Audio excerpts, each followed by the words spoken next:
Hello and अस्सलामु अलैकुम। आपको एक न्यूज़ की इलेक्शन स्पेशल ट्रांसमिशन में खुशामदीद कहते हैं। इलेक्शन की आमद है और 8 फरवरी इज़ अराउंड द कॉर्नर। तो बहुत गहमा गहमी जो है वो हो रही है और हमारी कोशिश ये है कि इस ट्रांसमिशन के अंदर हम वो तमाम बड़े हलकों को कवर करें जो कि जिस पे पाकिस्तानी अवाम की निगाह भी है और उन हलकों से बड़े बड़े सूरमा अपना वज़न भी आजमाएंगे, जोर भी आजमाएंगे। तो देखना ये होगा कि 8 फरवरी को किसका जादू जो है वो अवाम के सर चढ़कर बोलेगा। कुछ हमने इससे पहले जो आपने देखी होगी कि हमारी जो नशरियात थी, स्पेशल इलेक्शन ट्रांसमिशन थी 7 से 9 के बीच में, उसमें अपने बहुत सारे हलके जो है हमारे पैनलिस्ट ने गो के उसमें मैं नहीं थी लेकिन उसमें डिस्कशन की गई, हमारे गेस्ट के साथ भी इंटरेक्शन हुआ और पंजाब की सिचुएशन पे बहुत चीज़ें डिपेंड करती हैं when it comes to election. क्योंकि पंजाब में अगर आप अच्छी खासी सीट्स अच्छे खासे मार्जिन से निकाल लेते हैं तो विफाक में आपका हुकूमत बनाने का जो फ्यूचर है वो नज़र आना शुरू हो जाता है, या फिर यूं कहूं कि वो सितारा चमकना शुरू हो जाता है। तो मेरे साथ मेरे पैनलिस्ट मौजूद हैं जो वैसे तो किसी इंट्रोडक्शन के मोहताज नहीं, लेकिन मैं करा देती हूँ। हमारे साथ दी मालिक साहब मौजूद है और उनके साथ मेरी बड़ी प्यारी कलीग जो है बतूल राजपूत और अली हैदर, इसके साथ साथ फ़रूख शहबाज भी हमें ज्वाइन कर चुके हैं। तो आज जो हम वैसे तो यहाँ वड़ाइस कहना जरूरी है, गुजरात डिस्कस करने लगे हो, वड़ाई चंदा इलाका सारा। सर वो आगाज आपसे करूंगी, मैं इख्तिताम फ़रूख पे करूंगी। अच्छा, आज जो हम ये हल्का डिस्कस करने वाले हैं वो बड़ा इम्पॉर्टेंट है और हम गुजरात को बेसिकली ज़िला गुजरात को डिस्कस करने वाले, उसकी थोड़ी सी जो इन्फॉर्मेशन है वो दे देती हूँ। यहाँ पे 2 बड़े अहम हल्के हैं, NA 62 और NA 64। आप मेरे पीछे स्क्रीन पर भी वैसे ये सारी इंफॉर्मेशन जो है वो देख सकते हैं कि किसने कितने वोट डाले, 2000 हासिल किया 2018 में, इसके ऊपर भी हम डिस्कशन करेंगे। और पंजाब जनरल इलेक्शन 2024 में जो है वो 10 डिवीज़न है, 36 अजला हैं और कौमी असम्बली की जो नशिस्तें हैं, सीट्स हैं, वो 141 है। तो ये इन्फॉर्मेशन तो हमारी स्क्रीन पर हम आपके साथ शेयर करते रहेंगे और भी इन्फॉर्मेशन आपके साथ शेयर करते रहेंगे। लेकिन चूंकि मालिक साहब हर जो पार्टी है वो दावा कर रही है, ख़ास करके मुस्लिम लीग नवाज, कि वो एक मेजॉरिटी वोट जो है वो हासिल करने में पंजाब से कामयाब हो जाएगी। लेकिन हम जो गुजरात का ज़िला डिस्कस करने वाले हैं उसमें 2 बड़े अहम मार्के हैं, तो मैं पहले वो डिस्कस कर लेती हूँ। उसमें जो इंटरेस्टिंग चीज़ ये है वो कि एक ख़ानदान जो कि एक लड़ाई के बाद, एक रिफ्ट के बाद 2 लख्त हो गया। वैसे तो चौधरियों के बारे में मशहूर है कि वो मिलाते हैं, वो कहते हैं जी मिट्टी पाओ, आओ रोटी शोटी खाइए कि नहीं खाती। लेकिन अब जो है ये मामला बहुत आगे चला गया है और लड़ाई बहुत ज़्यादा बढ़ गई ड्यू टू दैट कि PTI में जाना है कि PDM का साथ देना है। इस पर मैं चाहूँगी थोड़ा सा आप रोशनी डाल दें। देखिए, लड़ाई तो अब पुरानी बात हो गई है, लेकिन मुझे चांस था आखिरी 2-3 दिन जब ये फैसला हो रहा था कि किधर जाना है, तो इस्लामाबाद में I just happen to be इनके घर में, तो परवेज़ इलाही साहब भी थे, चौधरी शुजात भी थे और 3 दिन आखिरी 3 दिन बहुत डिस्कशन इधर जाती थी उधर जाती थी। बड़े चौधरी साहब जो थे उनका ख्याल था कि हम इधर ही रहें, लेकिन मैं देखता था कि मोहम्मद सलाई जो हैं वो हमेशा स्वे कर देते हैं परवेज़ इलाही साहब को और झगड़ा जाने से ज़्यादा जाने के तरीके पे हुआ था। एग्जैक्टली वो मिठाई चौधरी नहीं, वो मिठाई तो बाकियों के साथ खाई थी ना। भाई चौधरी साहब से भी इस पर बात हुई थी फिर बाद में, और फिर आई सॉ थिंग्स ऑल्सो। जब ये गए थे मिलने खान साहब को, तो इन्होंने चौधरी शुजात से, ये बकौल चौधरी शुजात साहब के मैं बता रहा हूँ, उन्होंने कहा कि हम जा रहे हैं फिर आके बात करेंगे, और उन्होंने कहा कि इस तरह हमारे वादे हुए हैं, तो उन्होंने कहा जी अब ना नहीं हो सकती, हम जाके बात करेंगे। वहाँ जाके इन्होंने अनाउंस कर दिया, तो चौधरी साहब को भी ना, बड़े चौधरी साहब को भी टीवी से पता चला क्या हो गया। So it was very heart breaking. आप समझते मैं बेइज्जती है मेरी कि मुझे बात की, सब कुछ किया, लेकिन उसमें बहुत बड़ा फैक्टर ये था मेरा ख्याल है कि जो मोहम्मद सलाई थे वो कन्विंस थे उस वक्त कि PTI के पास कोई बड़ा नाम नहीं है खान साहब का पंजाब में उस लेवल का, और अगर हम स्पेस भी चाहिए और अगर हम इधर टाई अप, तो अल्टीमेटली चीफ मिनिस्टर मैं बनूंगा अगला। और उस चीज वो जो चीज़ चली है ना फिर वहाँ से ओवर एस्टिमेट कर गए, आपको लगता है ओवर एस्टिमेट कर नहीं, गए? मैं देखिए उनकी कैलकुलेशन गलत नहीं थी। ठीक है, उनका ख्याल था कि बुजदार के बाद अगर कोई स्ट्रॉन्ग आएगा तो हमारा ही बारी आएगी। वो तो ओवरऑल ही सब कुछ बदल गया ना। उसमें तो वो तो कोलैटरल डैमेज होता है ना, जिस तरह वो तो कोलैटरल डैमेज थे। तो उनकी अपनी जाती लिहाज से प्लानिंग गलत नहीं थी। He was a good contender. लेकिन आई स्टिल रिमेंबर जब बाकायदा चौधरी साहब ने पीटीआई ज्वाइन की थी बतूल, तो उसमें हुआ ये था कि पीटीआई के अंदर से आवाज़ें उठना शुरू हो गई थी और बड़े क्लैशेस सामने आए थे और बहुत लोगों ने ड्राइंग रूम्स में बैठ के इसे नापसंद किया था। कुछ लोगों ने टीवी पर भी आकर ही कह दिया था कि ये नहीं होना चाहिए था, हमारे साथ ज्यादती कर दी खान साहब ने। तो ये आप समझती हैं कि वो भी एक पॉइंट था जहां पर बहुत सारी चीज़ें बिखर गई, पीटीआई के अंदर भी ये रिफ्ट जो है वो अंदर तक चली गई? हाँ बिल्कुल फरवा। और देखिए आज जो प्रेसिडेंट हैं और वो इलेक्शन लड़े हैं और जितनी लॉयल्टी उन्होंने शो की है, लड़ बेचारे जेल से रहे ना, ये निकलते हैं बाहर फिर चले जाते हैं। लेकिन दुनिया में ऐसी मिसालें हैं कि आप जेल से लड़ें और जीतें। बिल्कुल बिल्कुल इंटरनेशनली ऐसी मिसालें हैं। लेकिन जो आप बात कर रही हैं वो बिल्कुल सही है। इससे इमरान खान की भी मॉरल वैल्यूज़ हम जहन में रिवाइज कर सकते हैं, क्योंकि उन्होंने जिसको भी चोर डाकू कहा, ये वाहिद उनकी स्टेटमेंट थी परवेज इलाही साहब के बारे में, जिनको उन्होंने शामिल भी किया। And he was proud of the fact and it was one of the main divisions in PTI as well. ठीक है, मेरे साथ जो गेस्ट हैं वो आ चुके हैं, तो मैं बाकी दोनों पैनलिस्ट की तरफ भी जाऊंगी, लेकिन ऑन अब्बास बप्पी साहब ने, सेनेटर ऑन अब्बास बप्पी हमें ज्वाइन कर चुके हैं। सर बहुत शुक्रिया, आपने वक्त निकाला हमारी स्पेशल ट्रांसमिशन के लिए। पीटीआई अब बल्ले के साथ नहीं है अगर मैं यूं कहूं, तो आपको क्या लगता है कि जो छक्के चौके आपने लगाने थे और अली मोहम्मद साहब कह रहे थे कि बल्ला रहने दो, छक्के चौके हम खुद लगा लेंगे, अब जो छक्के चौके जिससे लगाने थे वो है ही नहीं, एलिमेंट ही आपके पास नहीं है, तो आपको लग रहा है कि ये जो अपकमिंग इलेक्शन है इसमें कोई पॉसिबिलिटी है छक्के चौके लगने की? देखिए छक्के चौके जो है ना वो बल्ले ने नहीं खान साहब ने लगाने थे। आई एम श्योर कि जिस किस्म की कैंपेन इस वक्त अडियाला जेल से खान साहब कर चुके हैं, हमारे उम्मीदवारों को इतना बड़ा प्रॉब्लम नहीं होना। यस, कंफ्यूजन अपनी जगह पे जरूर था कि जब बल्ला अचानक एक रात को 11:30 बजे अचानक उड़ गया, तो उसका बैकअप प्लान में जिस किस्म के निशानात, जिस किस्म मुज़क्का के निशानात हमें अलॉट किए गए, उसके साथ स्टैब्लिश होना। लेकिन इस वक्त जो पाकिस्तान वो पाकिस्तानी 2018 में था। सोशल मीडिया वॉरफेयर जो है, it has come to a very large extent, जहां पे लोग अब अपने घरों में ये आइडेंटिफाई कर लेते हैं कि कौन किसके साथ खड़ा है। अब वेरी फ्रैंकली मैं साउथ पंजाब में बैठा हूँ, तो साउथ पंजाब में राजनपुर जैसे हल्के में अगर लोग व्हाट्सएप के ऊपर मैसेज करके चेक कर रहे हैं कि जी कौन सा पीपी है, हल्के में कौन सा निशान इमरान जी या जिसको टिकट है वो कौन सा शख्स है, तो आई एम श्योर पूरे पाकिस्तान के हल्कों में ये। So yes, it was a confusion early start, लेकिन अल्हम्दुलिल्लाह 8-10 दिन का जो हमें मार्जिन मिल गया, इस वक्त हालात बिल्कुल हमारी कवर में आ चुके हैं। और ये सजेस्ट करना कि जी बल्ले की नाम से हमें जो लेवल प्लेइंग फील्ड का इशू था वो अपनी जगह पे है कि हमारे जो कैंडिडेट्स हैं वो बेचारे कैंपेन नहीं कर पा रहे, और एज ऑन टुडे इस वक्त तक वो अपने हल्कों में नहीं जा पा रहे। किसी को कॉर्नर मीटिंग की इजाजत नहीं है, कोई रैली नहीं निकाल सकता, खान साहब की फोटो नहीं है, झंडा नहीं निकाल के जा सकता। आई एम श्योर ये अपनी जगह पे एक इशू जरूर है, लेकिन क्योंकि पाकिस्तानी अवाम को फीड करते हुए, समझाते हुए अब 1.5-2 साल हो चुका है, and they understand very well कि जो खान साहब की लड़ाई है, जो उन्होंने एक नैरेटिव बिल्ड किया है, लोगों ने उसको इतनी अच्छी तरह अब्सॉर्ब कर लिया कि चाहे निशान हो। आई एम श्योर 8 फरवरी को the results will be very much fair in PTI. अच्छा, you looking very positive about it, optimistic लग रहे हैं आप कि आप एक अच्छी जो तादाद में है वोट्स इकट्ठा कर लेंगे, लेकिन सिंस आपके पास एक निशान नहीं है, आप किसी के साथ जाएंगे? Batool wants to add something as well, मैं बस ये कंप्लीट कर लूँ। वो क्या आप किसी पार्टी के साथ जाएंगे हुकूमत बनाने के लिए, या फिर आप you want to stay the way you are? I think वो कहते हैं ना we'll decide when we reach the river. तो अब it's too early to give a call. 8 फरवरी की जो रिजल्ट्स आएंगे, do you guys have any option?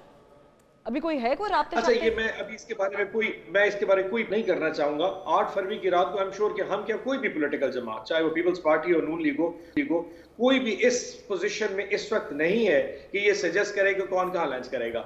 Apparently जो पीडीएम का एक अपना कॉन्सेप्ट है, वो तो बड़ा क्लैरिटी है कि ये जिस वक्त जो एक फाउल प्ले चल रहा है कि आपस में एक दूसरे को बुरा कह रहे हैं, this is all a political warfare.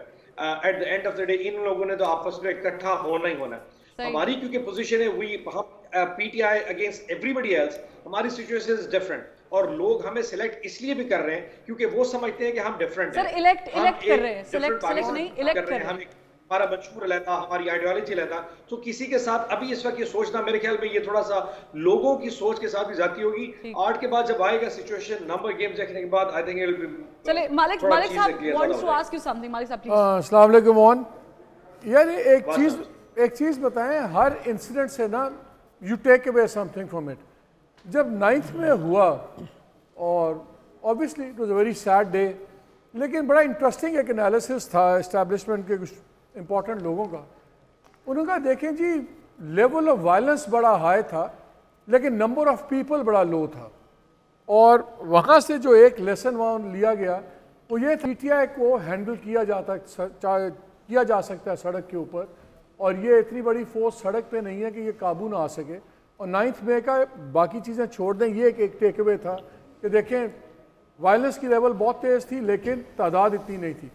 अब जब हम आपके लोगों से बात करते हैं तो लगता ये है उनको कि गुस्सा जो है ये प्रोपेल करेगा और ये लोग आएंगे बड़ी तादाद में, बिकॉज जैसे वो आपका नारा भी है जुल्म का बदला वोट और ये सारा।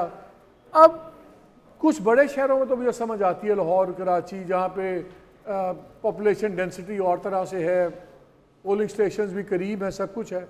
जैसे जैसे हम बड़े से सेमी अर्बन पे आते हैं, सेमी रूरल, फिर रूरल में आएंगे, जैसे आपका भी साउथ है, वहाँ पे इलेक्शन डे मोबिलाइजेशन और लॉजिस्टिक्स बड़े इंपॉर्टेंट क्रिटिकल होते हैं।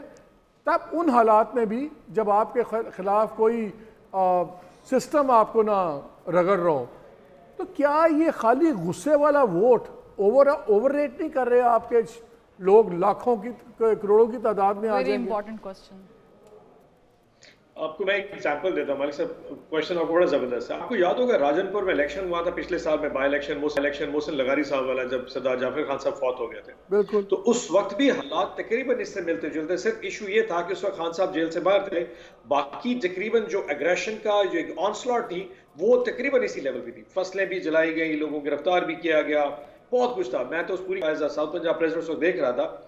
We won by 40,000 vote at that time. Rajanpur की बात कर रहा हूँ मैं, लाहौर, इस्लामाबाद, कराची की बात नहीं, लेकिन 9 मई के बाद तो सब कुछ बदल गया ना, पाकिस्तान बदल गया। जी मैं उसी तरफ आ रहा हूँ।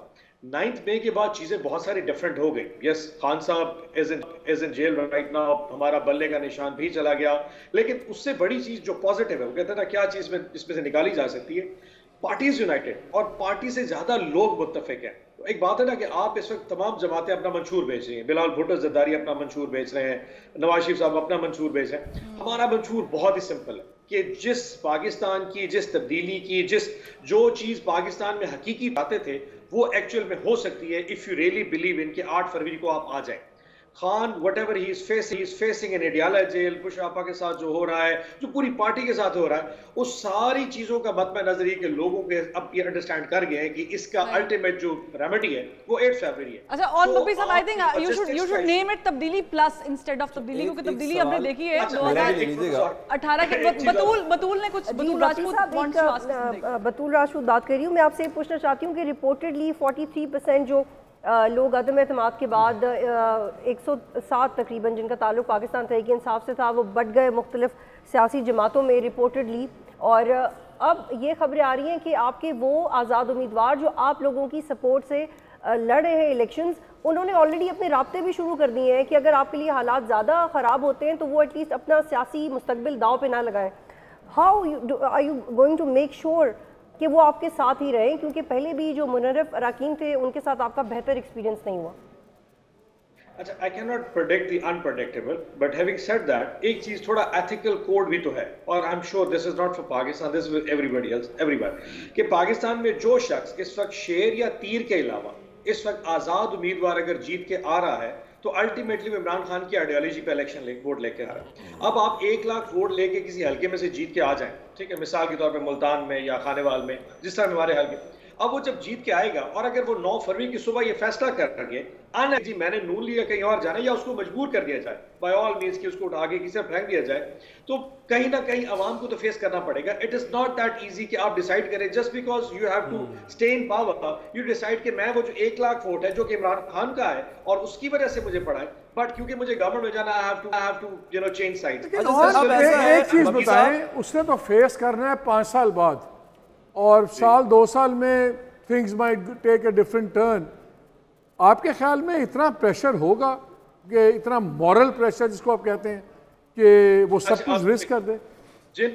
जिन 20 लोगों ने हमारी पार्टी को छोड़ा था 1.5 साल पहले, जब हमारा वोट ऑफ नो कॉन्फिडेंस हमारे अगेंस्ट आया था, they had a tough time. उन्होंने 1.5 साल जो अपनी जिंदगी में, उनके बच्चों ने, उनकी फैमिलीज में, बिकॉज पाकिस्तान वो पाकिस्तान नहीं है। यू कैन नॉट, आप हॉर्स ट्रेडिंग में इन्वॉल्व हो जाएं, आप पैसे लेके साइड चेंज करें, you can not live in the society. अब पाकिस्तान की सोसाइटी में बुरे को बुरा और अच्छे को अच्छे कहा जाता है। ये अब वो जगह नहीं, लोग आप पे बात करते हैं, लोग आप पे तनकीद करते हैं। सो अगर इतनी, जब खान साहब इतनी तकलीफ में हैं और आप उसके वोट बैंक पे इलेक्ट होके आएंगे और आप 9 को कहेंगे जी मैं साइड चेंज कर रहा हूं, अगर खान साहब अगले 2-3 साल बाहर नहीं आते, how will the party survive? अभी तो लोगों को उम्मीद है, मुझे अंदाजा नहीं है कि फ्यूचर कोर्स ऑफ एक्शन क्या होगा, but I am sure Khan की फिजिकल प्रेजेंस से अब उसकी जो एक फेस वैल्यू है वो इतनी स्ट्रांग है कि वो हर जगह परसिस्ट करती है इन एवरीबॉडी। नहीं, लेकिन वो कहते हैं ना कि out of sight out of mind भी हो जाता है, out of sight out of mind भी हो जाता है। Syed Ali Haider, I will disagree with it. मेरा ख्याल है कि अगेन हम इससे इत्तेफाक करें या ना करें, इमरान खान ने जो एम्बेड कर दिया है ना अपने वोटर्स और सपोर्टर्स में, वो रहेगा। भुट्टो साहब ने जो एम्बेड कर दिया था वो जियालों में रहा और वो आज तक है। तो moving on with my question, Bappi साहब, सर हमने ये भी देख लिया कि चले जी आपके लोग इधर उधर भी नहीं होते, आप इंटैक्ट रहते हैं, असेंबली में भी पहुंच जाते हैं, एक साइजेबल नंबर लेके पहुंच जाते हैं। मैं एक हाइपोथेसिस डिस्कस कर रहा हूं। अब वो अगला जो गवर्नमेंट के साथ ही हाइपोथेसिस ऐड कर दिया। हां ना, क्योंकि सर देखिए वो 8 को पता चलेगा ना सर, 8 को पता चलेगा। मैंने ये कहा लेट्स से अब जो पॉसिबल गवर्नमेंट फॉर्मिंग सिनेरियो है वो जरा समझा दें। वो कुछ तो सोचा होगा ना कि चलिए आपके 100 बंदे वहां पहुंच गए लेट्स से, तो ये अब सब आजाद हैं, गवर्नमेंट कैसे बनाएंगे सर? अच्छा, मैं आपको कहते हैं ना कि अभी इसका टाइम नहीं है, लेट्स फोकस कि हमारे लोग पहुंच जाए। ये इतना बड़ा बोझ होना है एक पार्लियामेंट्री सिस्टम के ऊपर और इन सिस्टम के ऊपर इतना बड़ा बोझ हो जाएगा। अगर मेरी जो अपनी प्रेडिक्शन है कि हम 150 प्लस सीट्स, और मुझे पूरी अल्लाह से उम्मीद है हम जीत जाएंगे। जब आप इतनी बड़ी मेजॉरिटी के साथ असेंबली में जाते हैं तो उनको शायद हाँकना भेड़ बकरियों की तरह थोड़ा सा मुश्किल हो जाएगा। नो मैटर हम जिस भी पोजीशन बैठे हों, 150 सीट्स होगा। मैं थोड़ा सा हाइपोथेसिस में बातें कर रहा हूं। on you have to stop smoking whatever you're smoking. You have to stop doing Too that. much hypothetical. You have to stop smoking. देखिए सर, हम 8 से पहले हाइपोथेसिस ही डिस्कस करेंगे ना सर। लेकिन ऑप्टिमिस्टिक होना लेकिन चाहिए ना। यूटोपिया तो डिस्कस नहीं करेंगे ना। जी, यूटोपिया कौन सा फरुख बढ़ाए चर्च कर रहा हूँ। मैं जानना ये चाह रहा हूँ कि आप लोग तो बड़े पुरुमीद हैं, होना भी चाहिए, हर पार्टी इस वक्त पुरुमीद है 100 से ज़ायद सीटें लेने के लिए। तो आप क्या देख रहे हैं कि जो सख्तियाँ अगर आप कह रहे थे कि हमारे पे हुई हैं, आपको लग रहा है कि अब ये नरम हो जाएंगी, यानी 8 फरवरी तक मामला ठीक हो रहे हैं? लाहौर में 3 से 4 कैंडिडेट आपके ऐसे हैं जो 2 दिन तक पहले तक कैंपेन नहीं कर पा रहे थे, अब वो कैंपेन खुलेआम कर रहे हैं। तो क्या ये पार्टी की सतह पे कोई आपने नरमी ली है या उम्मीदवारों ने खुद ही से कोई नरमी ले ली है? अच्छा देखिए, ये तो खैर मैं बपी साहब, हाँ चले बपी साहब प्लीज इसका जवाब दीजिएगा, फिर आया वो क्वेश्चन। आई थिंक लोगों को इस तरह जज करना थोड़ा सा उनके लिए भी अनफेयर होगा। द काइंड ऑफ ऑनस्लॉट उन लोग बेचारों ने 8-9 महीने में देखी है। अगर आखिरी हफ्ते में कोई निकल आके कोई कॉर्नर मीटिंग शुरू कर रहा है तो उसको जज करना थोड़ा सा उसके साथ भी अनफेयर होगा। हैविंग सेड दैट, मैं सजेस्ट करूं, हर चीज की एक पॉलिटिकल कॉस्ट होती है। इस टाइम के ऊपर इस तरह का इंप्रेशन शायद किसी और को भी सूट ना करता हो, मतलब उम्मीदवार को उठा लेना या किसी के साथ एक जबरदस्ती के दीवार के साथ लगाना। आई एम श्योर वो स्पेस इस टाइम के ऊपर सिस्टम भी चाह रहा है कि थोड़ी सी स्पेस क्रिएट हो, क्योंकि ये जरूरी नहीं है कि हम ही सिस्टम के अगेंस्ट है। कहीं ना कहीं शायद ये भी हो सकता है कि नून लीग या और जो पॉलिटिकल पार्टीज हैं उनको भी वो स्पेस कम देना चाह रहे हो। सो हमारी स्पेस देना हमारी फेवर के लिए शायद इतना इंपॉर्टेंट ना हो, शायद किसी को इन प्लेस रखने के लिए ज्यादा इंपॉर्टेंट है। हैविंग सेड अगेन कि जो उम्मीदवार इस वक्त कैंपेन कर रहे हैं वो कैंपेन है किस किस्म की, यानी कि आपने कॉर्नर मीटिंग में नजर आना, रैली में नजर नहीं आ सकते, आप झंडा नहीं उछाल सकते, आप इमरान खान की फोटो नहीं लगा सकते, आप जलसा नहीं कर सकते। अब इस किस्म की तक लोगों तक अप्रोच करके उनको वो छोटा बॉक्स में डालना, आई थिंक तो उन लोगों के लिए भी मुश्किल है जो उनको इस जगह कैद करना चाह रहे हैं। सही है। साउथ पंजाब में इसमें जाना बहुत मुश्किल हो जाता है। साउथ पंजाब में पूरा वो एक ड्रामा हुआ था वो सूबे का, और सारा फिर खुसरो और सारे जनाब आगे ऑन बोर्ड, सारा कुछ हो गया। वो that turned out to be a political con. उसका कोई कॉन्सिक्वेंस रेमिफिकेशंस नहीं है, वो लोगों ने भूल दिया, माफ कर दिया। अच्छा, मैं अब फिर बात करेंगे कि जी मैं ऑप्टिमिस्टिक अप्रोच ले रहा हूँ। 3-3.5 साल के अंदर जनूबी पंजाब के अंदर एक सेक्रेटेरिएट खास तौर पे जो मुल्तान में से बन रहा है, एंड ऑलमोस्ट 80% कंप्लीटेड, और हमारे आधे से ज्यादा जो सेक्रेटरीज यहाँ अपॉइंट हुए थे, trust me that send a very good message in South Punjab. हमारे पास जो वो एक वल्नरेबल पोजीशन थी, एक awkward position going to Lahore, और तख्ते लाहौर का जो कॉन्सेप्ट था, वो हमारी गवर्नमेंट ने उसको बहुत बेहतरीन तरीके से हैंडल कर लिया था, and people were very happy about it. So south Punjab, जनूबी पंजाब का महाज का टूट जाना अपनी जगह पे कोई गलत पॉलिटिकल इशू हो सकता है, लेकिन स्ट्रैटेजिकली जब यहाँ पे हमने सेक्रेटेरिएट का इफ्तिताह किया और लोगों ने देखा कि तमाम सेक्रेटरीज का मतलब सिर्फ फाइनेंस सेक्रेटरी के अलावा और 1-2 सेक्रेटरीज जो SNGDA के सेक्रेटरीज थे, उसके अलावा तमाम सेक्रेटरी मुल्तान पोस्ट आउट हो गए थे। सो लोगों के इश्यूज यहाँ से रिजॉल्व होने शुरू हो चुके थे, तो वो जो पॉलिटिकल कॉस्ट है दैट इज फेवरिंग अस, वो और कोई नहीं लेके जा सकता। हम जब KPK का सिनेरियो डिस्कस करते हैं तो उसमें एक ग्रुपिंग देख रहे हैं हम। क्या पंजाब में भी विद इन योर पार्टी कोई ऐसी सिचुएशन है, ग्रुपिंग है? अच्छा देखिए, ग्रुपिंग वहां पे होती है जहां लीडरशिप का क्राइसिस हो। हमारा लीडर तो एक सिंपल क्राइसिस ही चल रहा है ना अभी, आपके पास लीडरशिप एक ही लीडरशिप थी, वो भी रही है। जिस तरीके से हमारी कोर कमेटी इस वक्त काम कर रही है, जिस तरीके से मतलब all the leadership, Umar Ayub, Shibli Faraz और जितने भी हमारे सीनियर्स हैं, द वे दे वर्किंग, इतना कोहेजन तो मैंने पार्टी में उस वक्त ही देखा जब खान साहब होते थे। सो अब things are a different shape because it's a crisis time.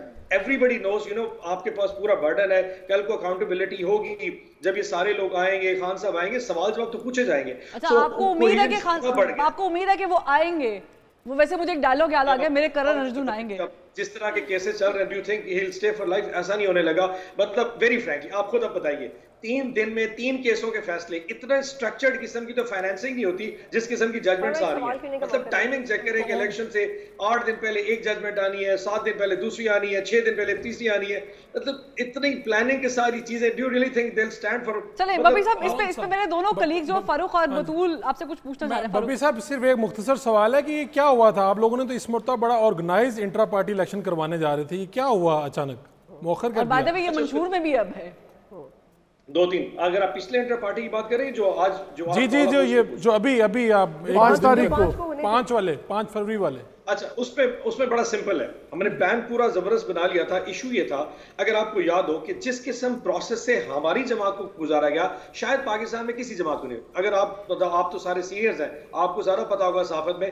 आपको में याद है कि पाकिस्तान मुस्लिम लीग नून के पार्टी इलेक्शंस कब हुए थे, कितने पैनल थे, कौन लड़ा था, क्या फीस जमा हुई थी, किसी मार्केट में हुआ था या किसी बाजार में हुआ था, पेशावर में था, इस्लामाबाद में, nobody knows anything about it. But because क्योंकि हम इस वक्त प्रोसेस में फंसे हुए हैं, तो हमारी हर चीज को फिल्टर से गुजारा जाता है। और स्पेशली सुप्रीम कोर्ट के उस ऑन कैमरा इजलास के बाद जिस तरीके से हम गुजरे हैं, तो we had to have a very solid plan. अब हुआ ये कि अब एक जो चीज दी थी कि जी पूरे पाकिस्तान से नुमाइंदगी है। अब तमाम हमारे वर्कर्स इस वक्त इलेक्शन में मसरूफ हैं, everybody is into the campaign. अगर फॉर एग्जांपल हम इलेक्शन लाहौर में करा देते हैं और कल को फिर जी, क्योंकि इलेक्शन कमीशन ने तो माना जी at the end the buck has to stop at the Supreme Court, सवाल फिर पूछा जाएगा क्या सिपी बलोचिस्तान से PTI के वर्कर वोट डालने आए थे? तो will have no answer to it. चलिए वैसे ये मालिक साहब बड़ा वैलिड पॉइंट है। वो तो आपने ऑप्शन दिया हुआ था नेट पे, वेब के थ्रू भी आप कर सकते हैं। वो that reason doesn't hold water. Malik sahab, मैं अगर नेट वाली ऑप्शन बरकरार रखी जाती तो यू रिमेंबर जो जज सभा, ऑनरेबल जज सभा ने सवाल पूछा था कि जी चमकनीम पेशावर में जलसा आपको इलेक्शन कराने की जरूरत क्या थी? तो आई एम श्योर कि उसके ऊपर भी सवाल उठेंगे नेट पे क्यों कराएं, ऑल तो हम कराएंगे digital election. This is what the last सवाल है बब्बी साहब, बतूल ये सारे फैक्टर तो एक सेकंड ऑन साहब ये बताएं, ये सारे फैक्टर तो तब भी थे, ये तो सारे फैक्टर्स तब भी इन फील्ड थे जब आप लोगों ने इलेक्शन अनाउंस किए थे। अब इनमें कोई नई चीज तो नहीं आई कि अचानक ये तो सारे उस वक्त भी अप्लाई होते थे रीजन जब आपने 5 तारीख अनाउंस की थी। What is new? Something has happened. Workers को तमाम वर्कर्स को एक जगह पे इकट्ठा करने के अपने कॉन्स भी मौजूद थे, वेरी फ्रैंकली। अब उसमें ये तो हमें पता था कि इलेक्शन में एतराज करेंगे अगर पाकिस्तान से पूरी आपने प्रोपोर्शन सब लोगों को रिप्रेजेंटेशन दी है, नहीं। असल इशू ये भी था कि जो वर्कर्स किसी एक जगह पे इकट्ठे हों और उसमें सबको उठा लिया जाए, तो फिर पीछे कैंपेन कौन करेगा?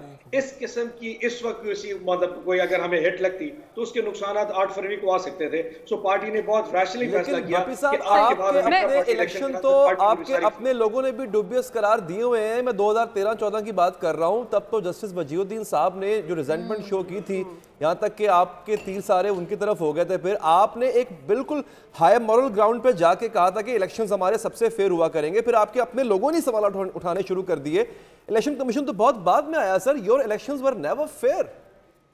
अच्छा, वैसे अली साहब अगर आप थोड़ा तनकीदी जायजा हमारे हवाले से देख रहे हैं तो ठीक है, लेकिन अगर आप पूरे पाकिस्तान में देख, क्या किसी पार्टी ने आज तक पाकिस्तान में इंट्रा पार्टी इलेक्शन उस तरीके से कंडक्ट किया जिस तरह हमने किया? वो तो एटलीस्ट हम उस रास्ते पे चल रहे थे। जमात इस्लामी करवाती है। इलेक्शन हमारे टाइम पे हो जाते, चीजें बहुत बेहतर हो सकती। मैं बप्पी साहब आपसे लास्ट सवाल बतूल करना चाहूंगी। साहब बड़ा आपने मुफस्सिल जवाब दे दिया अली के सवाल का। मैं ये जानना चाह रही हूँ कि आपकी ये बात बिल्कुल ठीक है कि जो फैसलों की टाइमिंग है बड़ा क्विक था, समझने भी थोड़ा मुश्किल हुआ होगा आपको, लेकिन at the same time there is an argument जो आपके खिलाफ जाता है, वो ये है कि तोशा खाना में और साइफर में अगर आपके वकला की तैयारी अच्छी होती तो शायद इतने भी बुरे रिजल्ट्स ना आते।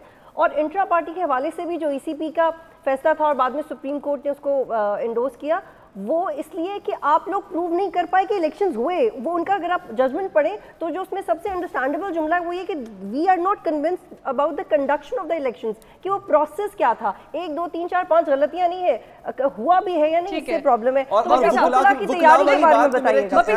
वकला वाली बात में कि सिर्फ और सिर्फ आपकी कोशिश रहती थी वकला की कि इसकी मेंटेनेबिलिटी को चैलेंज किया जाए, आप कभी भी उस केस के कंटेंट पे आपके वकला नहीं आए।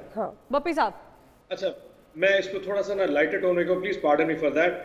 नो मैटर कि हम जितना दिल करे तैयार होते, अगर उस दिन जो इलेक्शन जो फैसला होना था that was bound to happen, और ये साइफर का होगा या इवन के तोशा खाना का, मतलब judgements were decided early on. ये सारी चीजें बाद में वेरी फ्रैंकली मैं आपसे पूछता हूं, तोशा खाना की बात अगर करते हैं, यानी कि 2007 का नवाज शरीफ साहब का जो फैसला है मर्सिडीज का, जो कि लीगली नहीं ले सकते थे, वो पेंडिंग है अदालत में।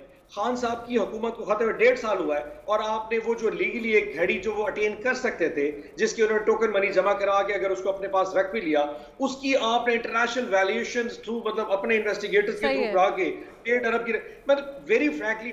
अच्छा मैं बप्पी साहब इसमें एक कंपैरिजन मैं एक करूं सर, आपने यहाँ पे एक कंपैरेटिव चीज अली जफर की परफॉर्मेंस अगर आप देख लें उस दिन, हमने तो सब पूरे पाकिस्तान ने देखा, जो सेनेटर अली जफर ने परफॉर्मेंस दी, जो बात की, मतलब उसके लॉजिक्स बड़े क्लियर थे कि जी पेशावर में, मैं आपसे पूछता हूँ, क्या पेशावर में इंट्रा पार्टी इलेक्शन नहीं हो सकता?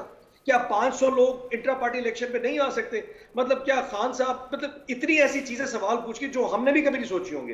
इनफैक्ट शायद इलेक्शन बप्पी साहब एक चीज बड़ी इंटरेस्टिंग आपने कही है सर, मैं चाहूंगा वो आपके मुंह से सुनना। ये दोनों चीजें वाकई बड़ी पेटी हैं, एक घड़ी और एक $10,000 की तनख्वाह, ये दोनों बहुत पेटी चीजें हैं। I have to thank him because हमारे नेक्स्ट गेस्ट भी मौजूद हैं। बहुत शुक्रिया सेनेटर साहब, आपने वक्त निकाला। वो कहते हैं कि कोशिश और काविश करते रहना चाहिए। और वैसे मुझे एक पॉइंट बड़ा वैलिड लगा, और वो ये था कि वाकई हमारी जमहूरी जमातों के अंदर मालिक साहब जो इंटर पार्टी इलेक्शन है, इसकी दावेदार तो हर जमात होती है, लेकिन जमात इस्लामी की बात उन्होंने नहीं, जमात इस्लामी के अलावा की बात करें, जो भी हुकूमत में आने वाले हैं या जो बता रहे हैं कि हम हुकूमत में आ रहे हैं, नहीं है वो जो जिस तरह से वो अपने इलेक्शन, लेकिन अपना तरीकाकार वजह किया हुआ है कि हम बैठेंगे, कौन लोग बैठेंगे, क्या उसमें मेंबर्स होंगे, कारकुनान होंगे, उनकी क्या कौन लोग होंगे, एग्जीक्यूटिव काउंसिल के लोग होंगे, हाथ खड़ा करके करेंगे, जुबानी बताएंगे।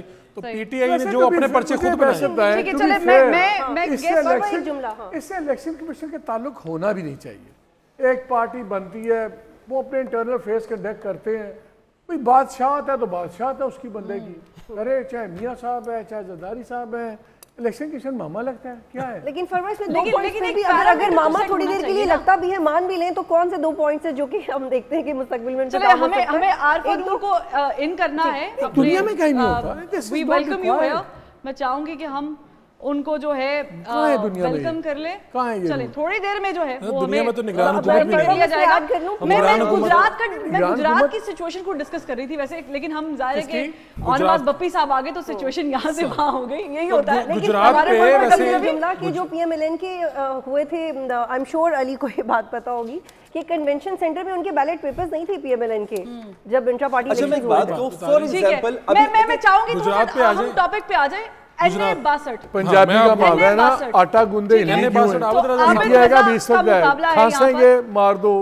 चौधरी मूसा इलाही के साथ फरूक जरा थोड़ा सा बताइएगा क्रिटिकली कि ये जो मुकाबला ये कैसे देख रहे हैं? देखिए ये जो मुस्लिम लीग नून के आबिद रजा कोटला है, बिल्कुल और वहाँ से कोटला से इनका ताल्लुक है। इनकी अहमियत थोड़ी सी बता दूं कि ये पूरे गुजरात में जब कोई मुस्लिम लीग नून को कोई सहारा नहीं मिलता, ये तन तनहा वहाँ से जीतते भी हैं और उनका चौधरीयों का वजारत आला स्पीकरशिप उस सब के बावजूद मुकाबला भी करते हैं। और इनके हवाले से बेशुमार हैं, ये ज़रा इनके ऊपर सज़ा भी इनको हुई थी एक दफ़ा, लेकिन वो फिर सुलह करके निकले। इनके अपने भाइयों के साथ भी मसाइल हैं। इस दफ़ा इनका छोटा भाई, थोड़ा सा और इनकी तारीख बताएं। मैं ज़्यादा नहीं, मुशर्रफ साहब के हवाले से भी था कि वो मुशर्रफ हमला केस पे भी इनका नाम आया था, लेकिन बाद में ये फिर क्लियर हो गए थे। डंडा डोली बंदूक चौधरी सब कुछ वो असल में चौधरी मूसा लाई यहाँ पे आए हैं, जो वजाहत साहब के ये बेटे हैं ना छोटे वाले, ये भी एक दिलचस्प करैक्टर हैं।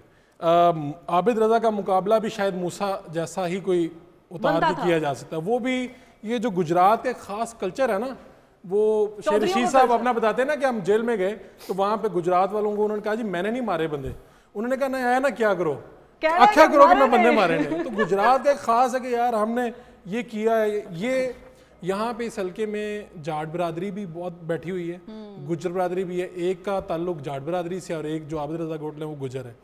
आबिद रजा जो हैं इन्होंने चैलेंज भी लिया था जब नवाज शरीफ साहब निकाले गए वजारत उज़्मा से, तो पहला जलसा इन्होंने वहाँ पर करवाया जीटी रोड पे। तब ये बहुत बड़ी थी बात कि कौन करवाएगा, पहल कहाँ से होगी, क्या बड़ा क्राउड इकट्ठा हो सकता है। तो इन्होंने आगे बढ़ कर लिया था। ये रिस्क टेकर भी हैं, कश्मीर में भी इनके बड़े इन्फ्लुएंस है। इनका जो मुकाबला है वो मूसा लाई को ज़रा उसकी पोजीशन इसलिए कमज़ोर है कि अब वो मुस्लिम लीग काफ के प्लेटफॉर्म से लड़ रहे हैं।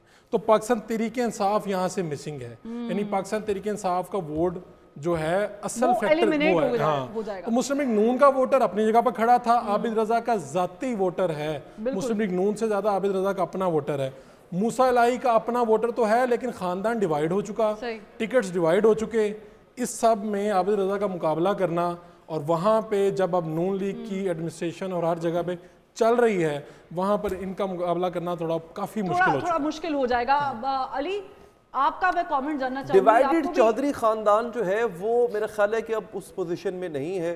अलबत्ता जो पर्सनल इनका अपना वोट था वो भी इसी बुनियाद पे हुआ करता था, बिकॉज एक क्लैन है, जो क्लैन इकट्ठे होके कहीं ना कहीं फॉर्मेशन के अंदर, गवर्नमेंट फॉर्मेशंस के अंदर, चाहे पंजाब में हो चाहे वो सेंटर में किसी कोई एक दो आधी वजारत निकालनी हो, उसका वो हिस्सा बन जाया करता था। तो मुझे लगता है कि चौधरी खानदान बीइंग डिवाइडेड और कुछ हद तक being prosecuted as well when it comes to Chaudhry Pervaiz Elahi, it may not be able to prove its muscle जैसे माजी में हुआ करता था। सो आई वुड से कि अच्छा, वो सुनने में आता है कि अक्सर लोग परवेज इलाही साहब को ये मशवरा दे भी चुके हैं, देते भी रहते हैं कि जब ये इवन इससे पहले भी मैं भी बड़ाई से बड़ा इंप्रेस हूँ। अच्छा, बड़ी बारीकी से आप कुछ और ऐड करना चाह रहे हैं? जटा दा मुंडा उन्हें जाना है गुजरात, उन्हें वापस आना भी है। तो ये जो आबिद जिन्होंने कहा है, आपने एक जुमला मिस किया, उसने कहा है कि इनसे मूसा जैसा बंदा ही लड़ सकता बंदा। एग्जैक्टली चौधरी साहब के खानदान में जो फायर पावर वाला आदमी था ना, वो चौधरी वजाहत साहब। ये जो आबिद रजा साहब है ना, इनके पास भी वहाँ फायर पावर है। एक ज़माने में गुजरात का, इसको वाइल्ड वेस्ट कहते थे पंजाब का, और पूरे पाकिस्तान में जो हाईएस्ट मर्डर रेट था, अगर किसी ज़िले को देखा जाए ना, तो ये गुजरात वाइल्ड वेस्ट है। और इसलिए वो किस्सा है, मुझे किस्सा याद आ गया। एक बार ही हम बैठे हुए थे, चौधरी शुजात साहब ने लाइटर टोन किया, अहमद मुख्तार साहब हयात थे पीपल्स पार्टी वाले, तो मेरी उनकी बड़ी दोस्ती थी। तो मुझे चौधरी साहब पंजाबी में कहते हैं कि अहमद मुख्तार को क्या सियासत छोड़ दे। मैं जी क्यों छाड़ दे? तो मैं पहले पंजाबी में सुना देता कि उसका मजा रह जाए, जिनको नहीं आता ट्रांसलेट कर देंगे। मैं कह जी क्यों छड़ दे? कहते यार बंदा दूर दा मारना तो दूर की गल है, मरवा भी नहीं सकता। यानी कि उनके बस की बात नहीं बंदा मारना या मरवाना। तो वहाँ पे बंदा मारना या मरवाना ये बड़ी इज्जत की बात है, बड़े मर्दानगी की बात है। अब ये जो दोनों लोग हैं, चौधरी वजाहत साहब और आबिद रजा, ये दोनों इस मामले में ठीक थे। और आबिद रजा साहब की बहुत बड़ी वहाँ पे सह है, फायर पावर है, इन्फ्लुएंस है, वो तानू भी लोड पै जाते मदद कर देने। नहीं सर वल्लाह डंडा ना सोटा करे चलता है सर डंडा सोटा नहीं, क्लासन गोवा चलती है। अच्छा So, मैं इसलिए ये इस लिहाज से खतरनाक भी है ये हल्का। खतरनाक, yes। यहाँ पे वायलेंस का बहुत बड़ा खतरा है। अंदेशा है। आपको लगता है कि जो 8 तारीख को होगा उसमें ये भी हो सकता है, expected है? मुझे बड़ी खुशगवार हैरत होगी अगर नहीं अगर होगा? वहां पे कोई गोली चल के कोई बंदा ना मरा। ओह अल्लाह रहम मैं आपसे बता रहा हूँ आपको, और ये दोनों साइड से स्पार्क हो सकता है। एक होता है एक साइड पे होता है, या माशाल्लाह दोनों ही जरा ट्रिगर हैप्पी चलो देखना ये होगा बदूल कि हम उस दिन ये खबरें भी वीडियो वायरल हुई थी, अगर आपको याद हो, मूसा लाई की वीडियो थी। लेकिन आपको Short पता है कि हाँ यार दसो जरा। मुझे मैं से नहीं ये भी किस्सा सुन ले मूसा लाई वाला। ये जो वीडियो एक वायरल हुई थी, एक हॉस्पिटल हाँ का वो इफ्तिताह करने मैं जा थोड़ा सा रहे थे। एक्सप्लेन कर दूं वो- फरूख हाँ जी। कि उसमें वो बता रहे हैं, उर्दू में एक्सप्लेन कर देती हूँ कि कायदे आजम से किसी ने कहा कि तुसी मुल्तान क्यों नहीं जानते, मुल्तान क्यों नहीं, नहीं मूसा जानते? लाई की ये मूसा मूसा लाई लाई अच्छा, की वो वीडियो sorry। थी जिसमें झगड़ा हुआ मैं गिलानी साहब और को वहां mix कर पे रही जब फायरिंग वाला मामला हुआ तो मूसा लाई इफ्तिताह करने गए थे, उनको वहां से लिटरली भागना पड़ा, फरार होना पड़ा अपनी जान बचाने के लिए, क्योंकि लोग इतने इकट्ठे होकर वहां पे आ गए थे और ये जो आबिद रजा साहब का ग्रुप मौके पे पहुंच गया था। तो अच्छा। वो वीडियो वायरल हुई थी 5 माह पहले का वाकया, और उस वक्त और वजीर जिससे आला इख्तिलाफ कौन थे? था वो भी पहुंच गए उस थे वक्त जिस भाई वजीर से। आला परवेज लाई थे, ये इकट्ठे थे, ये तब की बात मैं कर रहा हूँ जब पावर पूरे पंजाब की इनके घर के पास थी। तो तब ये भी बड़ा इन्हें वहाँ ये से जाना मैं पड़ा। बतूल का एक छोटा सा कमेंट लूं, फिर मुझे I have to move forward. मैं तो खुद बहुत इन्वॉल्व हूँ जो विरायत साहब कह रहे हैं, लेकिन रिसेंटली चौधरी शुजात की किताब आई थी and it is full of incidents के जो उन्होंने पॉलिटिक्स की है 50-60 से उनके वालिद साहब ने और फिर उन्होंने खुद और फिर परवेज़ लाई साहब ने। तो I believe they are very good at 11th hour deals. तो कुछ भी हो सकता है गुजरात में। हाँ कुछ भी हो सकता है। अच्छा अगला हल्का जो हमने डिस्कस करना है बड़ा इंपॉर्टेंट है, वो राना सनाउल्लाह साहब का हल्का है NA100 NA100 100 उसमें भी एक आता है वैसे। तो लास्ट जो रिजल्ट्स है उसमें जो राना साहब जीते थे वो इतना कोई बहुत बड़ा मार्जिन नहीं था, 2000 एग्जैक्टली 2200 या 2300 का कुछ मार्जिन था, तो ये कोई बहुत बड़ा मार्जिन नहीं है। तो ये मैं स्क्रीन पे भी दिखा सकती हूँ। ये 2024 का जो मार्का है जो NA100 में लगना है, दोनों कैंडिडेट्स हैं। मैं अपने पैनलिस्ट से भी पूछूंगी, मैं पहले फारूक से आगाज करती हूँ क्योंकि फारूक जो है बड़ी अच्छी डिटेल में हमें बताएंगे कि इस हल्के में क्या एक्सपेक्टेड है होने, क्या जा रहा है। कल वैसे हमने इस पे बात की थी, हमने लेकिन की थी, अब लेकिन- थोड़ा डिटेल बात कर लेते हैं। इसमें ये 2 ही तगड़े उम्मीदवार हैं, राना सनाउल्लाह और डॉक्टर निसार जट। मैंने बताया था कि ये हल्का जो है ये दही ज़्यादा है, यानी इसकी आप समझें कि 80% प्लस ये देहातों पर मुश्तमिल है। राना सनाउल्लाह लास्ट टाइम 2 हल्कों से खड़े हुए थे, एक शहर की MP की सीट थी और एक ये वाली। तो शहर वाली वो MP वाली लूज कर गए थे और ये वाली वो जीत पाए थे और बड़े क्लोज बड़ी मुश्किल से।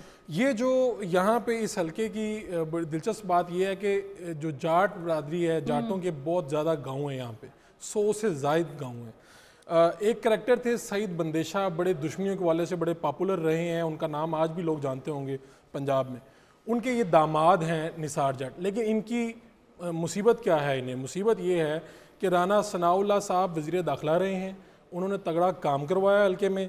अगली मुसीबत ये है कि कई मुकदमात में नामजद हैं निसार साहब, और उससे भी बड़ी मुसीबत ये है कि सिद्रा सईद बंदेशा पाकिस्तान पीपल्स पार्टी से MNA की कैंडिडेट हैं, जो इनकी रिश्तेदार हैं, उनका भाई मर्डर हुआ था अब्दुर्रहमान बंदेशा, उसका भी इल्ज़ाम डॉक्टर निसार जट पे है। तो जो बरादरी वोट काफी है complications उसकी है। तकसीम है, सिद्रा बंदेशा जीत तो नहीं पाएंगी, लेकिन वो निसार जट का जो वोट है उसको तोड़ने में काफ़ी हद तक कामयाब हो जाएंगी। यानी वो जो मार्जिन था ना, जो आप 2-3 हज़ार वाला काउंट कर रहे हैं, वो मार्जिन इस मुद्दा थोड़ा सा बढ़ेगा। अच्छा निसार आपको जट लगता का है वो, मैं मालिक साहब का भी कमेंट लेना चाहूंगी। मालिक साहब ये बड़ा मुश्किल से 2018 के इलेक्शन में देखते हैं कि जो हमारे साबिक वज़ीर दाखिला है 2200-2300 का वोट जो है मार्जिन बड़ा कम है। आपको लगता है कि जो अभी 2024 में हम कुछ दिनों बाद इलेक्शंस में जा रहे हैं मार्जिन बढ़ेगा? फरूक कह रहे हैं दोनों मार्जिन फैक्टर बढ़ेगा। देखें ना, जिस तरह बताया बड़ाइश ने, आप देखो ना वो फैक्टर बहुत बड़ा ही मार्जिन वाइडन बरादरी का जो वोट है अब उसके ऊपर जब रियासत आपका निजाम आपके साथ है तो वो तो फर्दर मल्टीप्लाई उसको, लेकिन अगर निसार पहले साहब तहरीक 1 का इंसाफ के- मल्टीप्लाई लगना था 3 का मल्टीप्लाई लग जाएगा ना। तो आई थिंक ये अब कंफर्टेबल हो जाएगा। लेकिन जब हम तहरीक इंसाफ के वो सिंपैथी वोट की बात करते हैं तो निसार साहब को वो भी तो मिलना है ना, वो भी तो एक फैक्टर देखिए है। वो हर हल्के में पता लगना है कितने लोग निकलते हैं कितने नहीं निकलते, उसमें वो टोटली एक अनप्रिडिक्टेबल चीज़ है, हमें नहीं पता कुछ भी हो सकता है। कि लोग निकलेंगे कि नहीं निकलेंगे। निकल आए तो history is full of surprises. लेकिन मेरा नहीं ख्याल यहाँ पे जिस तरह ये धड़ेबंदियाँ भी हैं, सब कुछ है, पोलिंग फैक्टर भी है, बट आई थिंक एनालिसिस। सिर्फ एक दिलचस्प बात बताना चाहता हूँ, जब हम इनसे मिलने गए किससे? तो निसार जट साहब से। अच्छा, निसार तो इनकी भी जो डेरे की सिक्योरिटी और जो मामलात हैं, ये वहाँ के तगड़े आदमी हैं। वो डेरे का ऐसा नहीं है कि हल्के फुल्के उम्मीदवार हैं या शरीफ, क्योंकि कत्ल के पर्चे ऐसे तो नहीं होते ना, ऐसे भाई नहीं। इलेक्शन पे खड़े हैं तो ऐसे तो नहीं पाकिस्तान खड़े पीपल्स होंगे। पार्टी में रह चुके हैं, नून लीग से एमएनए रह चुके हैं, 2 मरतबा कौमी असम्बली में रह चुके हैं और अपनी हिफाजत खुद करते हैं। यानी हमने अपने आंखों से देखा कि अपने जिस्म के साथ उन्होंने कुछ ऐसा चीजें बांधी हुई थी कि अपनी हिफाजत खुद करना जानते हैं। ऐसा कुछ तावीज़ था जो वाज़िया नजर आ रहा था।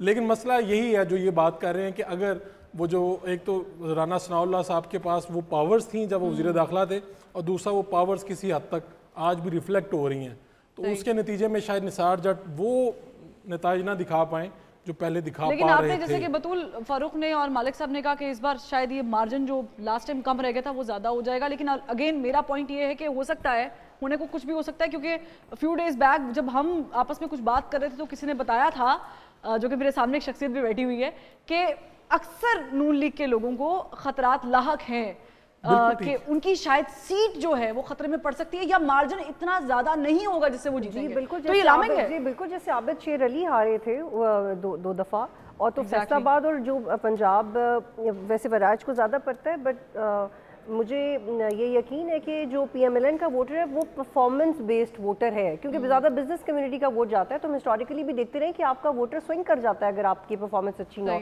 उनके राना सनाउल्लाह की यहाँ पे पोजीशन तो तगड़ी है, लेकिन मैं बतूल कलामी की माफी चाहूंगी, बिलावल भुट्टो जरदारी साहब ने हमारा टाइम जो है वो ले लिया है, वो प्रेस कॉन्फ्रेंस कर रहे हैं, लाइव आपको लिए चलते हैं और हम अपनी डिस्कशन को थोड़ा सा और आगे लेके जाएंगे। वक्त बहुत कम है तो मुझे एक और हल्का भी डिस्कस करना है, अगर तो इजाज़त दें तो आरफा नूर ने भी हमें ज्वाइन कर लिया है। मैं चाहूँगी कि हम उनको भी इन कर लें। और आरफा वेलकम। हम ट्रांसमिशन का जो सिलसिला है उसमें आपको खुशामदीद कहते हैं। डिस्कशन हम पंजाब की सियासत में कर रहे हैं, कुछ हल्के हमने डिस्कस कर लिए हैं और कुछ हम करना चाह रहे हैं। अभी जो सिलसिला चल रहा है वो राना सनाउल्लाह साहब का जो हल्का जिसमें वो बहुत कम मार्जिन से जीते थे, उस पर अपने पैनलिस्ट की हमने राय जो है वो ली है। आपके नज़दीक क्या ये जो मुस्लिम लीग नून का दावा है कि वो सिंपल मेजॉरिटी हासिल करने में कामयाब हो जाएगी, वैसे तो तमाम तर जमातें कर रही हैं ये दावा, आपको लगता है कि is it close to reality? शुक्रिया जी, थैंक यू फॉर इनवाइटिंग मी।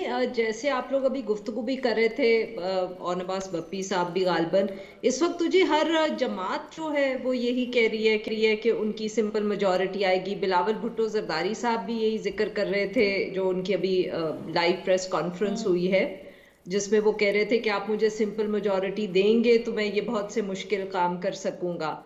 तो एक तरफ तो सियासी जमातों के दावे होते ही हैं जो वो हर इलेक्शन से पहले ख़ास तौर पे जब इतना कम वक्त रह गया हो तो वो जिक्र करते हैं। दूसरा ग्राउंड की सिचुएशन होती है। अब इस वक्त मसला मेरे ख्याल में ये है कि this is a very difficult election as such to predict. जिस किस्म की सूरत हाल है कि एक तरफ जब हम निकलते हैं, आपके कॉलीग भी हैं, वो ग्राउंड पे जो सिचुएशन है डिफिकल्ट है कि सिंपल मेजॉरिटी मिलेगी या नहीं मिलेगी, या ये प्रिडिक्ट करना मुश्किल है। कौन आ रहा है? आरफा मालिक बोल रहा हूँ। Seriously you think it's a difficult election to predict?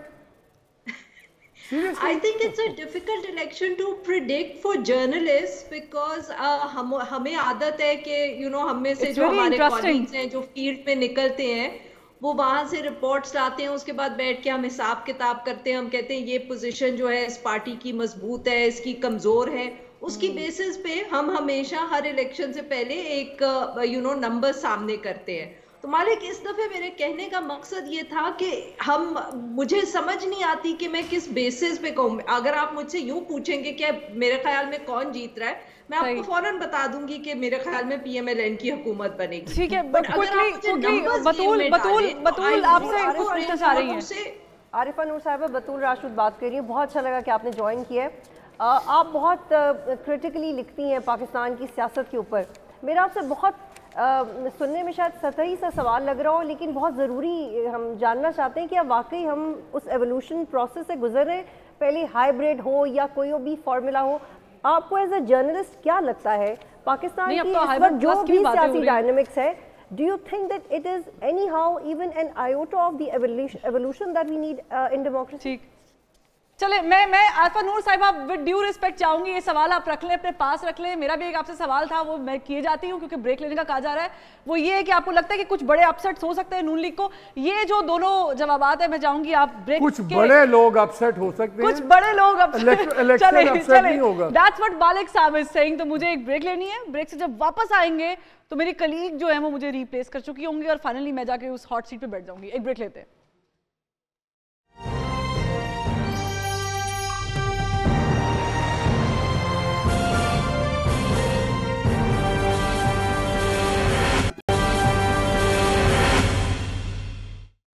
Break के बाद खुश आमदीद, और आप देख रहे हैं एक न्यूज़ की स्पेशल ट्रांसमिशन जो कि मुस्तकिल है, बड़ी मुस्तकिल मिजाजी के साथ, और हम हर रोज़ आपको अपडेट करते हैं। और आज का सब्जेक्ट बहुत ज़्यादा इंटरेस्टिंग है क्योंकि ये पाकिस्तान की सियासी डायनामिक्स में बहुत अहम रोल प्ले करता है।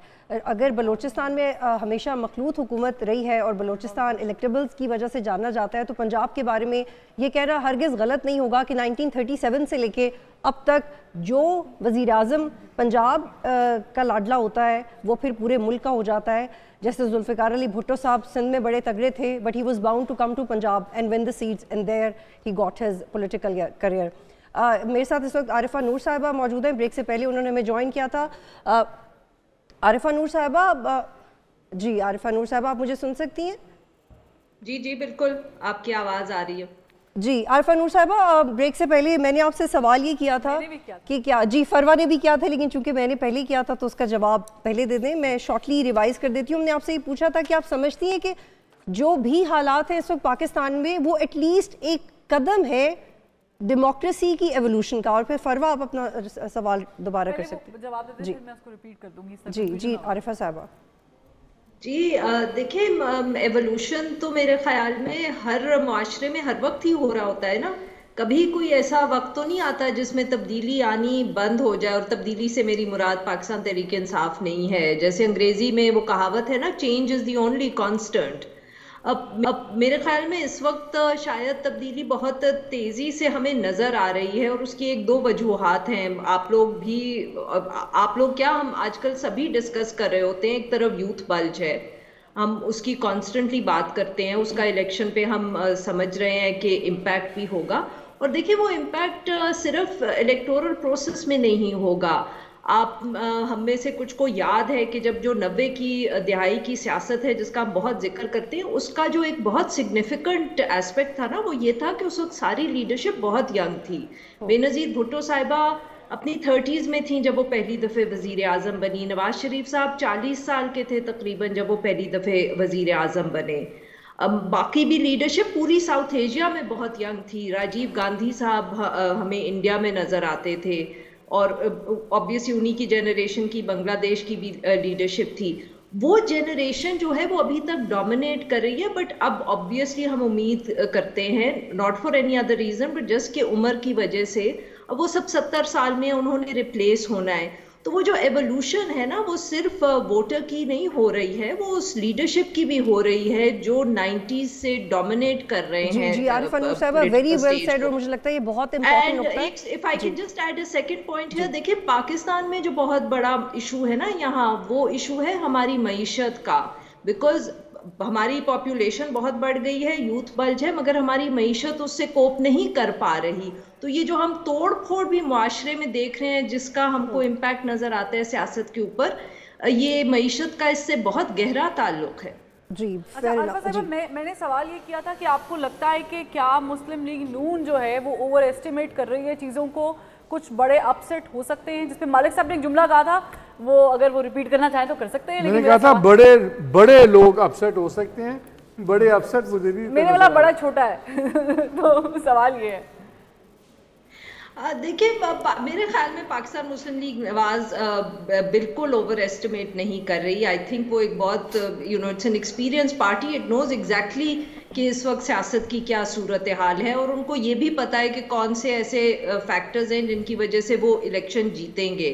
अब अपसेट्स की बात यह है कि ऑब्वियसली हम में से जो भी निकले हैं फील्ड में वो देख तो रहे हैं कि there are going to be some tough races, some close contest, but जैसे मैंने पहले कहा था कि it's very hard to predict. Because ये एक ऐसा इलेक्शन है जिसमें जो हमें ग्राउंड पे नजर आ रहा है, तो जरूरी नहीं है कि इलेक्शन रिजल्ट उसके मुताबिक हो, but on the other hand मैं ये भी काउंटर आर्ग्यूमेंट दे सकती हूँ कि अगर इलेक्शन की कोई क्रेडिबिलिटी क्रिएट करनी है, जो बहुत मुश्किल होगी इस वक्त में, तो सबसे आसान तरीका यही है कि बहुत कुछ जो बड़े बड़े लोग हैं वो कुछ बड़े बड़े आरफा, एक बड़ा सिंपल क्वेश्चन है, अगर आज पीएमएलएन के पीछे से रियासत हट जाए तो पीएमएलएन इलेक्शन जीतती है?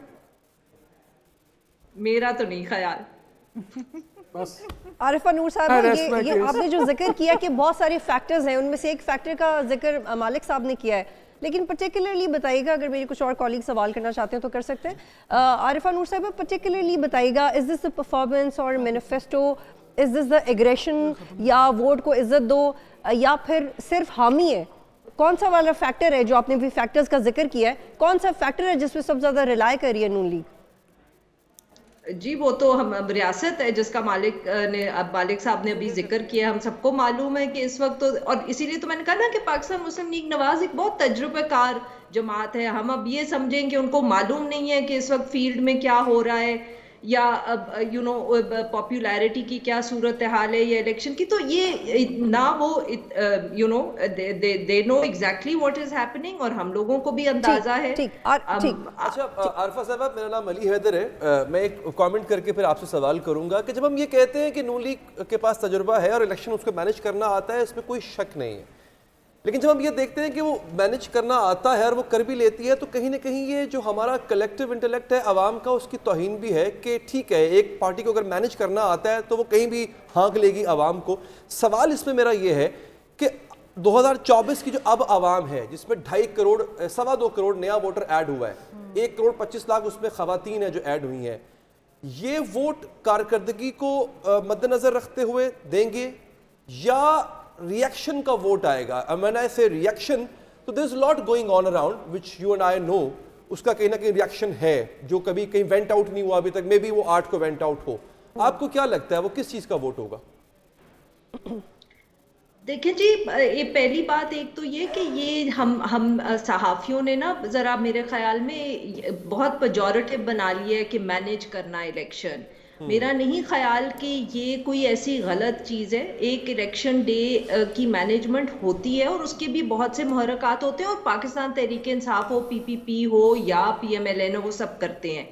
स्पेशली जैसे हम बात करते हैं कि जो रूरल कंस्टिट्यूंसीज हैं, ख़ास तौर में बाजी में, उसमें आप बिरादरी का वोट देखते हैं, फिर आप स्टेट पेट्रनेज देखते हैं, उसको मैनेज करना एक this is part of the election process. इसमें कोई शायद सही या गलत की बात नहीं है। और पाकिस्तान मुस्लिम लीग नवाज क्योंकि एक पेट्रनेज बेस्ड पार्टी के तौर पे उभरी थी, उनको ये सारा जो ये साइंस है इलेक्शन की तरह आती है। फिर ऑब्वियसली जैसे हम बात करते हैं कि इलेक्शन के दिन पे आपको वोटर्स को निकालना है देहाती इलाकों में खास तौर पे, क्योंकि पोलिंग स्टेशन दूर होते हैं, पब्लिक ट्रांसपोर्ट उस तरह की नहीं होती। It's all part of the thing. इसमें कोई ऐसी कोई चीज़ नहीं है कि कोई यहाँ गलत काम ही हो रहा है। इट्स जस्ट और पाकिस्तान तहरीक इंसाफ के पास भी जब कैंडिडेट्स आते हैं जो जिन्होंने इलेक्शंस माजी में लड़ा हुआ है, चाहे वो किसी भी जमात से, उनको भी ये सब टैक्टिक्स जिसको हम कहते हैं आते हैं। देखिए इस दफे मेरे ख्याल में जो वोट है वो बहुत सी चीजों का होगा। एक आई थिंक इसमें हमें जरा एक रिएक्शन का वोट है, एक महंगाई के खिलाफ वोट है, एक तब्दीली का वोट है, बहुत सी चीजें हैं। जी मालिक आप कुछ कह रहे थे, सॉरी आपकी आवाज नहीं आ रही। कौम का स्ट्रक्चर समझना भी जरूरी है। जब कौम की बात करते हैं तो लगता है एक नॉर्मल जिंदगी है, 25 करोड़ लोग हैं, उसमें बड़ा एक अच्छे रीजनेबल जिंदगी गुजर रही है। जरा ब्रेकअप कर लेते हैं। 24-25 करोड़ लोग हैं, 9 करोड़ के करीब तो वो लोग हैं जो सतह गुर्बत से नीचे, यानी कि गरीब से भी गरीब तरीन। इसके ऊपर फिर आते हैं बहुत गरीब, फिर आते हैं गरीब, फिर आती है लोअर मिडिल क्लास, फिर कहीं आती है मिडिल क्लास, और वो भी अब दिन ब दिन बिल्कुल पिसती जा रही है। जहालत का हाल ये है कि आपके रेल लेवल अगर दुनियावी हिसाब से लिटरेसी लगाएं तो हमारी लिटरेसी रेट कोई 18% बनता है, जिसको 38% बनाते हैं, तो 18% लिटरेट लोग हैं।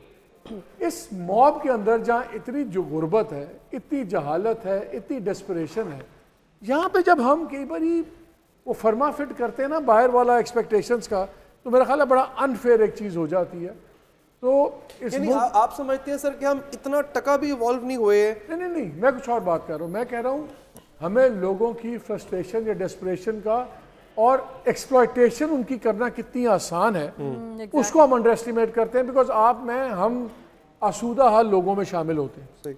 हमारी एक्सप्लॉयटेशन और चीज़ है। जिस बंदे को ये नहीं पता ना तीसरे टैंक पर खाना कहाँ से आना है, बिजली का बिल मैंने कहाँ से देना, वो लोग मजाक में कहते हैं फलाना बिरयानी पे कोई नहीं बिकता, वो एक वक्त के खाने पे बिकता है। जी मालिक साहब, हम काइंडली इसको यू हैव टू अंडरस्टैंड कि इस मुल्क में एक्सप्लॉयटेशन कितनी आसान और लाता है ना हमारा रवैया और रेजिस्टेंस का।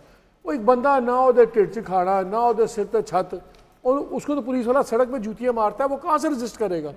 हम सोचते हैं पता नहीं कौन सा है किस तरह आएगा। You have to understand. नहीं, इसमें मेरे एक सवाल ले ले सर, मैं सॉरी एक सवाल ले ले। मैं देखिए हम शायद आइडियलिस्टिक बात कर रहे हैं और शायद आरफा साहबा इससे एग्री करें या ना करें।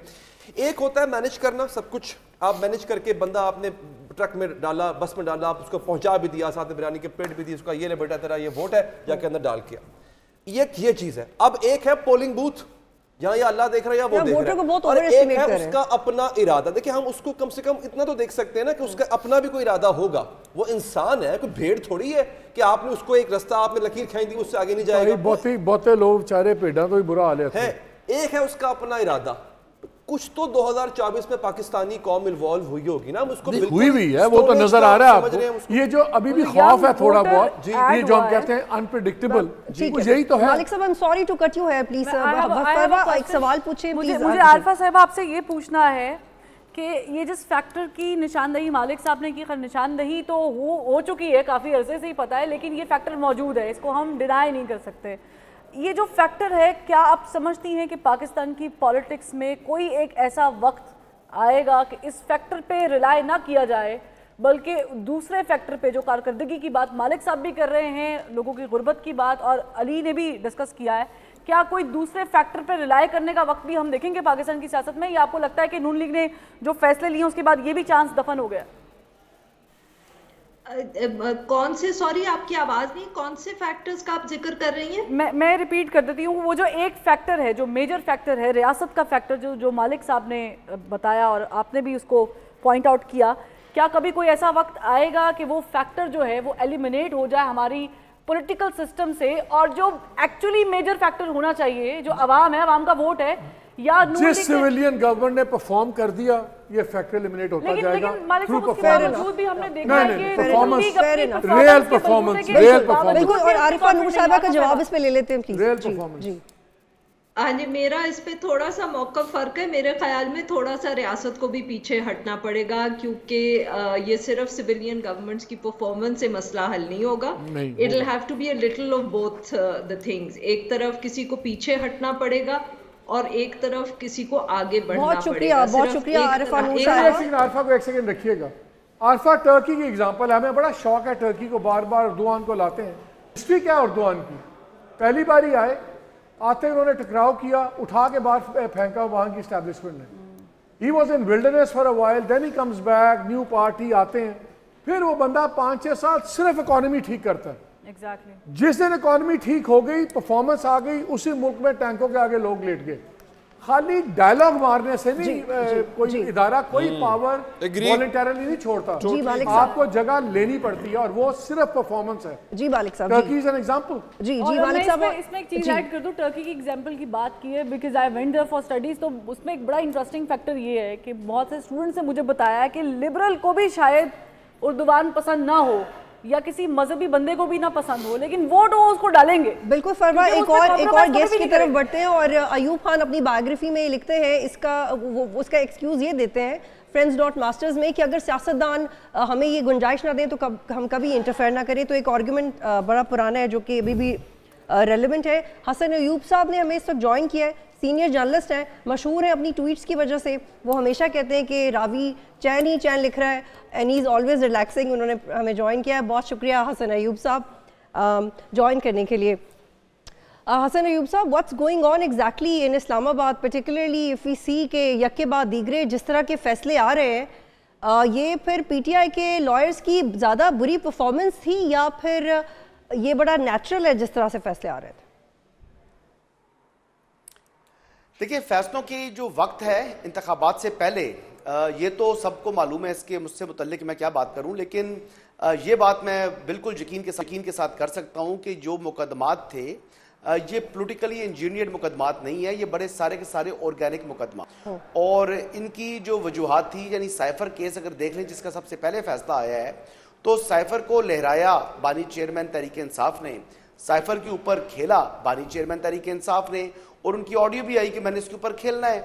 फिर जब लहराया था तो उन्होंने कहा था कि उस मुल्क का मैं नाम नहीं ले सकता कि जिस मुल्क की तरफ से ये खत आया है, जो पब्लिक गैदरिंग में, जिसको पीटीआई क्लेम करती थी लाखों का मजमा, जो कि ओपोजिशन कहती थी हज़ारों का, तो ये कह दें कि जी कई हज़ारों का मजमे के अंदर बानी चेयरमैन तहरीक इंसाफ ने जब वो लहरा कर वो खत दिखाया और उन्होंने कहा कि ये बाहर से आया किसी मुल्क से, मैं मुल्क का नाम नहीं लूंगा, बाद में उस मुल्क का नाम भी लिया, फिर उसके ऊपर उन्होंने अपना जो है वो पूरा यानी प्रॉपरली प्ले किया, तो फिर उनकी ऑडियो भी वाजे आई, और फिर उसके बाद इसको यानी डीक्लासिफाई भी नहीं किया हुआ था, और इनके वकला बोलते रहे मुख्तलिफ जो है वो जगहों के ऊपर कि साइफर डीक्लासिफाई हो चुका है। अगर तो साइफर डीक्लासिफाई हुआ होता तो फिर तो कोई मुकदमा नहीं था, लेकिन वो डीक्लासिफाई था नहीं, वो क्लासिफाइड डॉक्यूमेंट था। जब क्लासिफाइड डॉक्यूमेंट के ऊपर आपने प्ले किया तो उसका कॉन्सिक्वेंस अब आपके सामने है। जी Hasan, I am sorry to cut you here, आपकी मौजूदगी का फ़ायदा उठाते हुए, और चूंकि आप एक्सपर्ट हैं और बड़ा अच्छे तरीके से कवर कर रहे हैं, तो आपका कमेंट लेना ज़रूरी था, लेकिन आज का हमारा मौजू पंजाब है। हसन आप क्या समझते हैं कि क्या जो हम अखज़ कर रहे हैं, क्या पंजाब डिसाइसिव होगा? क्या जो यंग वोटर का एक नया चंक पर्टिकुलरली पंजाब के अंदर आया है वो डिसाइसिव साबित होगा, या हम सिर्फ नॉस्टैल्जिक होके ही सोच सकते हैं पंजाब के बारे में? ऐड कर लें, फरूख बड़ाई चर्च कर रहा हूँ, ये जो गुलाम सरवर साहब वाली सीट है उसको आप देख रहे हैं बड़े अच्छे तरीके से, उस पर क्या चल रहा है, कौन जीतेगा? देखिए, गुलाम सरवर खान के मुकाबले में, उनके भतीजे के मुकाबले में मेरे बड़े भाई इलेक्शन लड़ रहे हैं मुस्लिम लीग नवाज के टिकट के ऊपर, तो मैं इसके ऊपर कमेंट नहीं करूंगा बड़ाई साहब, I am sorry, I wish, दिल बड़ा चाह रहा है इस पर कमेंट करूं, लेकिन मैं इस पर कमेंट नहीं करूंगा क्योंकि एथिकली मुनासिब नहीं है। जहां तक बतूल ने क्वेश्चन किया पंजाब के अंदर जो यंग वोटर शामिल हुआ है, तो मेरी तो दुआ है कि अल्लाह करे कि वो वोटर निकले और वोट कास्ट करे, लेकिन बज़ाहिर इस टाइम तक मुझे ऐसे इम्कानात दिखाई नहीं दे रहे। और जो मेरे लाहौर के अंदर मैंने खुद फिजिकली यानी मुख्तलिफ जगहों पर जाकर सर्वे किया था, मेरे ख्याल से आवाज ड्रॉप होगी है। जी आवाज आ रही है आपकी, आवाज आ रही है जी, प्लीज बोलिएगा। जो सर्वे किया और सर्वे के अंदर मैंने उनके सामने शेयर नहीं की, तो उसके बावजूद मुझे लोगों ने से जो रिस्पांस मिला कि उनकी दिलचस्पी नहीं थी कि कौन खड़ा हो रहा है और कौन सी जमात है, चाहे उस वक्त तक तहरीक इंसाफ बतौर जमात इंतखाबात के अंदर मौजूद थी, बट इवन देन लोगों ने ना पीटीआई को लिए ज्यादा रिस्पांस शो किया ना मुस्लिम लीग नवाज के लिए। कि मैं लाहौर की बात बता रहा हूँ और ये 21 अक्टूबर के बाद की बात बता रहा हूँ, तो ये लोगों को जो है इस वक्त उम्मीदें कम हैं यानी आने वाली हुकूमत से कि उनकी मुश्किलात में कमी होगी। हर बंदे का यही एक ही जवाब था कि हमने पहले भी अपने बच्चों के लिए रोजगार और रोजी खुद कमा रहे हैं और अब भी हमने खुद कमानी है, तो हमें किसी से कोई तवक्को नहीं है, जो आएगा अपने लिए आएगा। ठीक है हसन, एक और सवाल, अगर आप में से कोई सवाल आपके पास है तो आप पूछ सकते हैं। जी हसन अयूब साहब, ये जो अनडिवाइडेड वोट है, हम जब भी ये सवाल करते हैं एटलीस्ट 1 साल से कि जो पीटीआई का वोट बैंक है पूरे मुल्क में वो इंटैक्ट है, पंजाब का बताइएगा कि जो एक इंटैक्ट वोट बैंक है उसमें बाकी जमातें किस तरह से प्ले कर रही हैं, पर्टिकुलरली आईपीपी की एंट्री के बाद, जिसके साथ 2 सीट्स पे पीएमएलएन ने इन्फोर्स्ड एडजस्टमेंट भी की है प्रॉबेबली, तो वो जो अनडिवाइडेड स्विंग वोटर है वो किधर जाएगा? देखिए ये डिपेंड करता है कि ये अनडिवाइडेड जो इसका जो इस वक्त वोटर है, मैं उसके बारे में क्या कह सकता हूँ। ये तो जैसे सैयद अली हैदर साहब फरमा रहे थे कि जब वो बैलेट बॉक्स के सामने जाएगा तो वो होगा और उसका ज़मीर होगा और सामने जो है वो बैलेट पेपर होगा, तो ये तो फैसला उस शख्स ने करना है कि वोट यकीनी तौर के ऊपर जो है वो अमानत तो है। हसन अयूब साहब वो निकलेगा भी कि नहीं निकलेगा? मतलब मैंने डाल दिया, मेरा ज़मीर जागा है, मैंने ठप्पा लगाया, मैंने डाल दिया, कबूतर ना निकल है ना। आपको क्यों ये शकूक व शुबात अभी से जो है ये जन्म ले रहे हैं कि आप जो है वो वोट डालेंगी, वो वोट निकलेगा नहीं।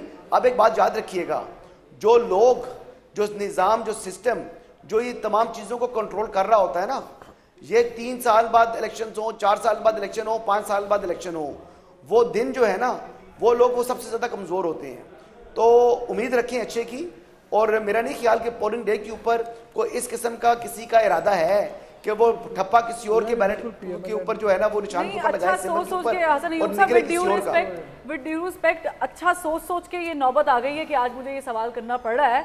यहाँ पर तो माशाल्लाह जो कब्र में पहुंच चुके हैं 20 साल हो गए, उनके भी वोट निकल आते हैं, तो हमारे तो खैर क्या ही बात कहनी है। लेकिन आप बिल्कुल ठीक कह रहे हैं कि ऑप्टिमिस्टिक अप्रोच होनी चाहिए, लेकिन उसकी रियलिटी के साथ भी कोई लिंकेज होना चाहिए, वो रियलिटी के करीब है या नहीं है ये भी होना चाहिए।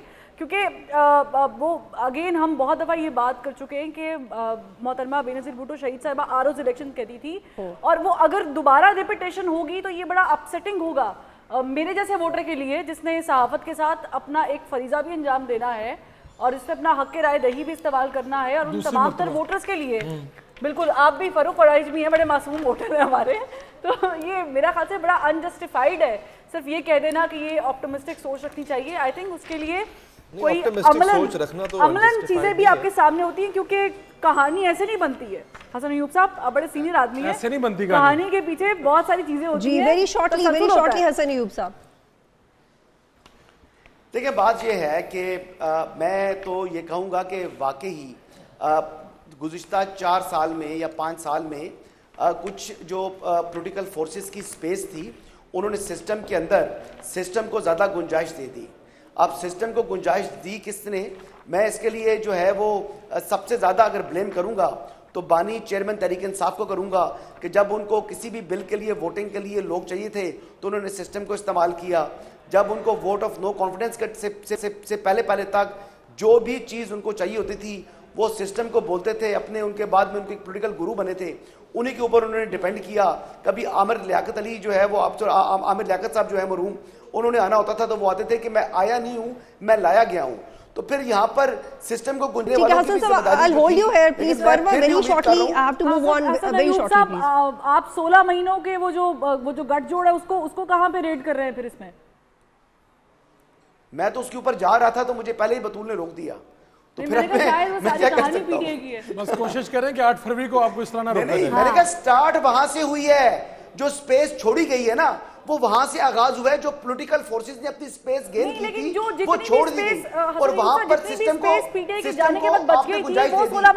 फिर करती है जी बहुत शुक्रिया। वो जो इंक्रोचमेंट हो चुकी थी वो वागुजार नहीं हो सकी थी, फिर वो आगे से इंक्रोचमेंट आगे बढ़ती भी है। जी बहुत शुक्रिया हसन अय्यूब साहब। बिल्कुल नहीं हम चाह रहे कि आप हमें छोड़ें, बट हमें अगले सेगमेंट की तरफ जाना है। Farwa, thank you for your questions.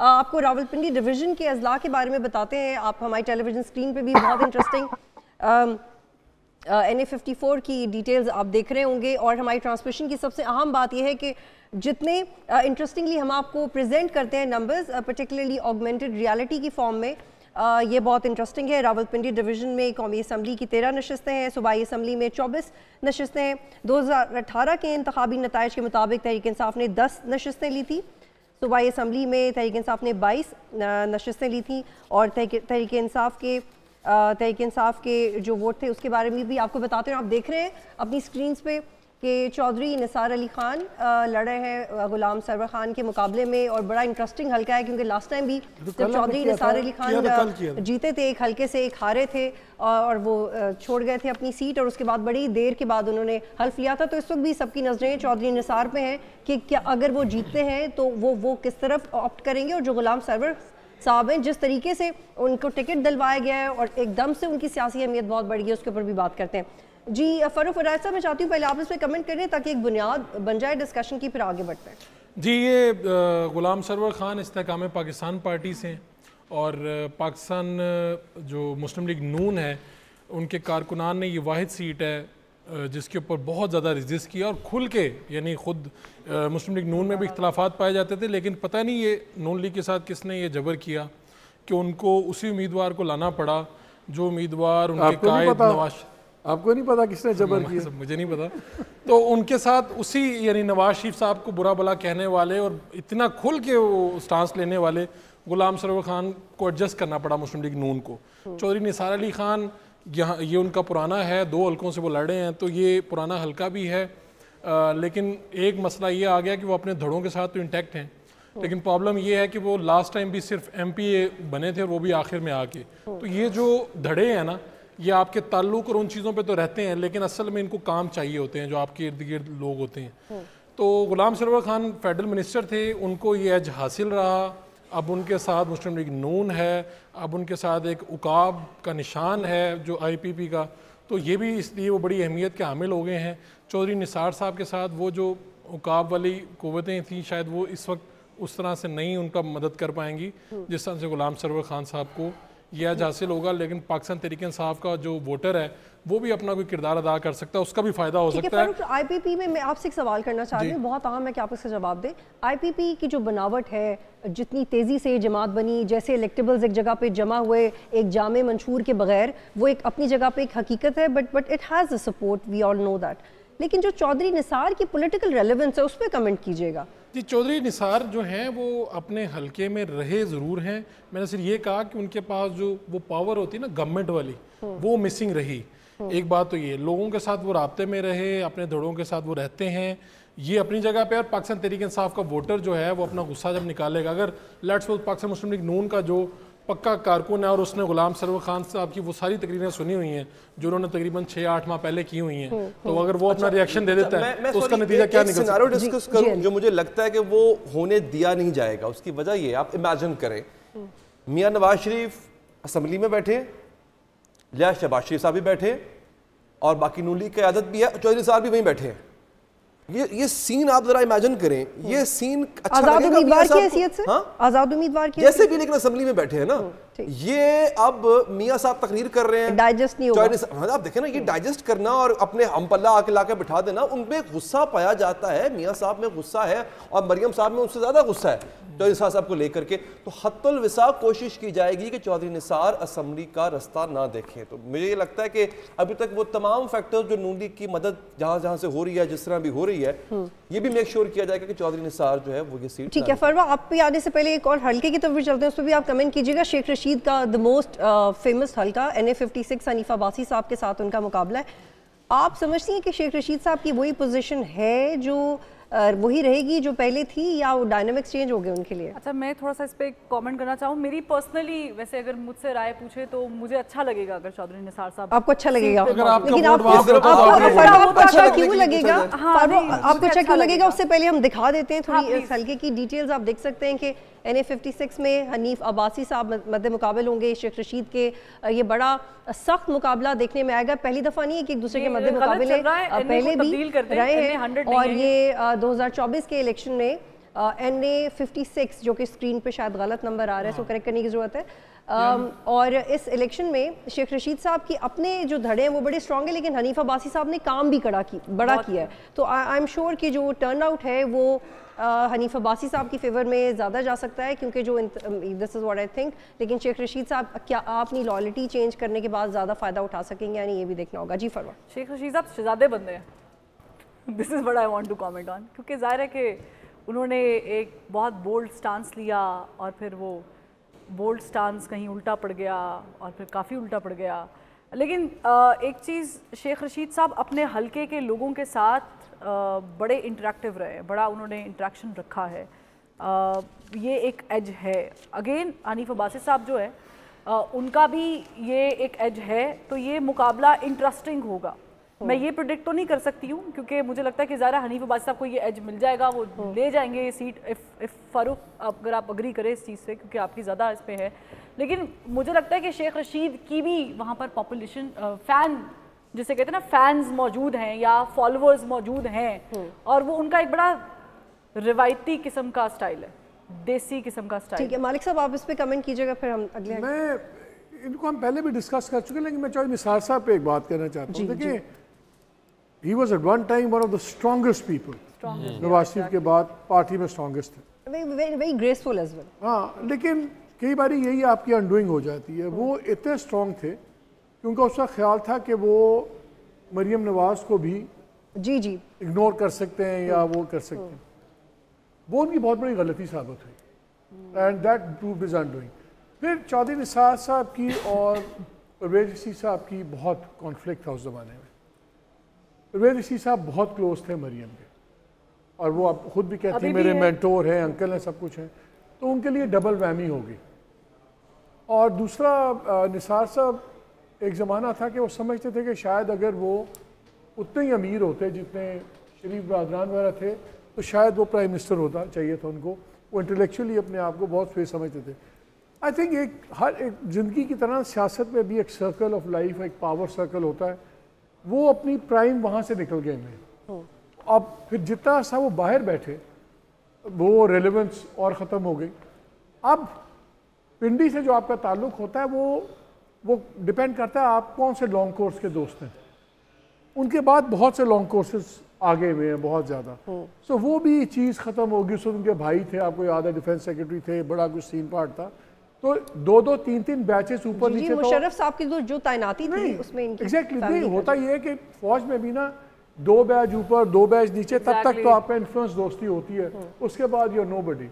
तो ये इनके ताल्लुकात भी वो चेंज हो गए। मेरा ख्याल है वो अब एलिमेंट्स नहीं है लोकल पॉलिटिक्स में जितना उन्होंने अपनी प्रेजेंस रखी हुई है। लेकिन मालिक साहब बहुत अहम सवाल है ये, लेकिन इसका नुकसान किसको? आप कह रहे हैं कि चौधरी निसार को इसका नुकसान हुआ, लेकिन हम ये देख रहे हैं कि with the passage of time नजरियाती लोग तो नून लीग से बाहर जा रहे हैं। बहुत मेरा ख्याल है एट वन लेवल नून लीग को भी बहुत नुकसान हुआ, लेकिन हमारी तमाम पॉलिटिकल पार्टीज आइडियोलॉजिकल कहाँ रही हैं? सारे कल्ट्स हैं। पीपल्स पार्टी एक कल्ट है, वो भुट्टो कल्ट है। पीटीआई एक कल्ट है, पीएमएलएन शरीफ कल्ट है। तो ये सारे कल्ट्स हैं, ये तो खानवादे हैं ना, इसलिए लेकिन I wish people like Ismail Miftah, people like Nawaz Khokhar, Chaudhry Nisar, ये वो लोग हैं, जुबैर जो है, ये वो लोग हैं जिनको पार्लियामान में होना चाहिए और पार्लियामेंट को इसकी जरूरत भी है। हाँ, होने चाहिए लोग। ये आप देखते नहीं आपकी पार्लियामेंट कितनी अजीबो गरीब वो हल्की बातें शुरू हो गई हैं, लाइक लेवल आ गया है ना। तो ये अफसोस की बात है, ये लॉसेस हैं, ये सारे लॉसेस। और फारूक हम ये डिस्कशन इसलिए कर रहे हैं कि जो चौधरी निसार और ट्रेजेडी, सॉरी एक चीज़, ये ट्रेजेडी होगी कि चौधरी निसार के कैलिबर के बंदे को गुलाम सरवर साहब जैसा बंदा रिप्लेस करे। मेरा दोनों से कोई जाती नहीं है, लेकिन लुक एट द कैलिबर। और उनकी सोच के मुताबिक फारूक उनके लिए बिल्कुल भी डाइजेस्टेबल नहीं था कि वो मरियम नवाज की सरबराही में सियासत करें, क्योंकि उस वक्त भी जब वो जीप के निशान से लड़ रहे थे तो 2018 के इलेक्शंस में से पहले जो उनकी लड़ाई थी वो ये थी कि वो अपनी सीनियरिटी पे कॉम्प्रोमाइज़ करने को तैयार नहीं थे। उन्होंने फिर नून लीग में और लोगों को भी देखा जिनका यही इशू था। अच्छा फारूक, रावलपिंडी डिवीज़न में कुछ और ऐसे कैंडिडेट्स हैं, मैं चाहती हूँ आप उनके बारे में बताएं, जैसे राजा कमरुल इस्लाम और सरदार गुलाम अब्बास। ये भी इलेक्शन में हिस्सा ले रहे हैं और ये मारूफ उम्मीदवार हैं, इनके बारे में कुछ बताइए। 53 NA 53 की बात कर रहे हैं। जी। तो राजा कमरुल इस्लाम का मुकाबला चौधरी निसार अली खान 2 हल्कों से इलेक्शन लड़ रहे हैं।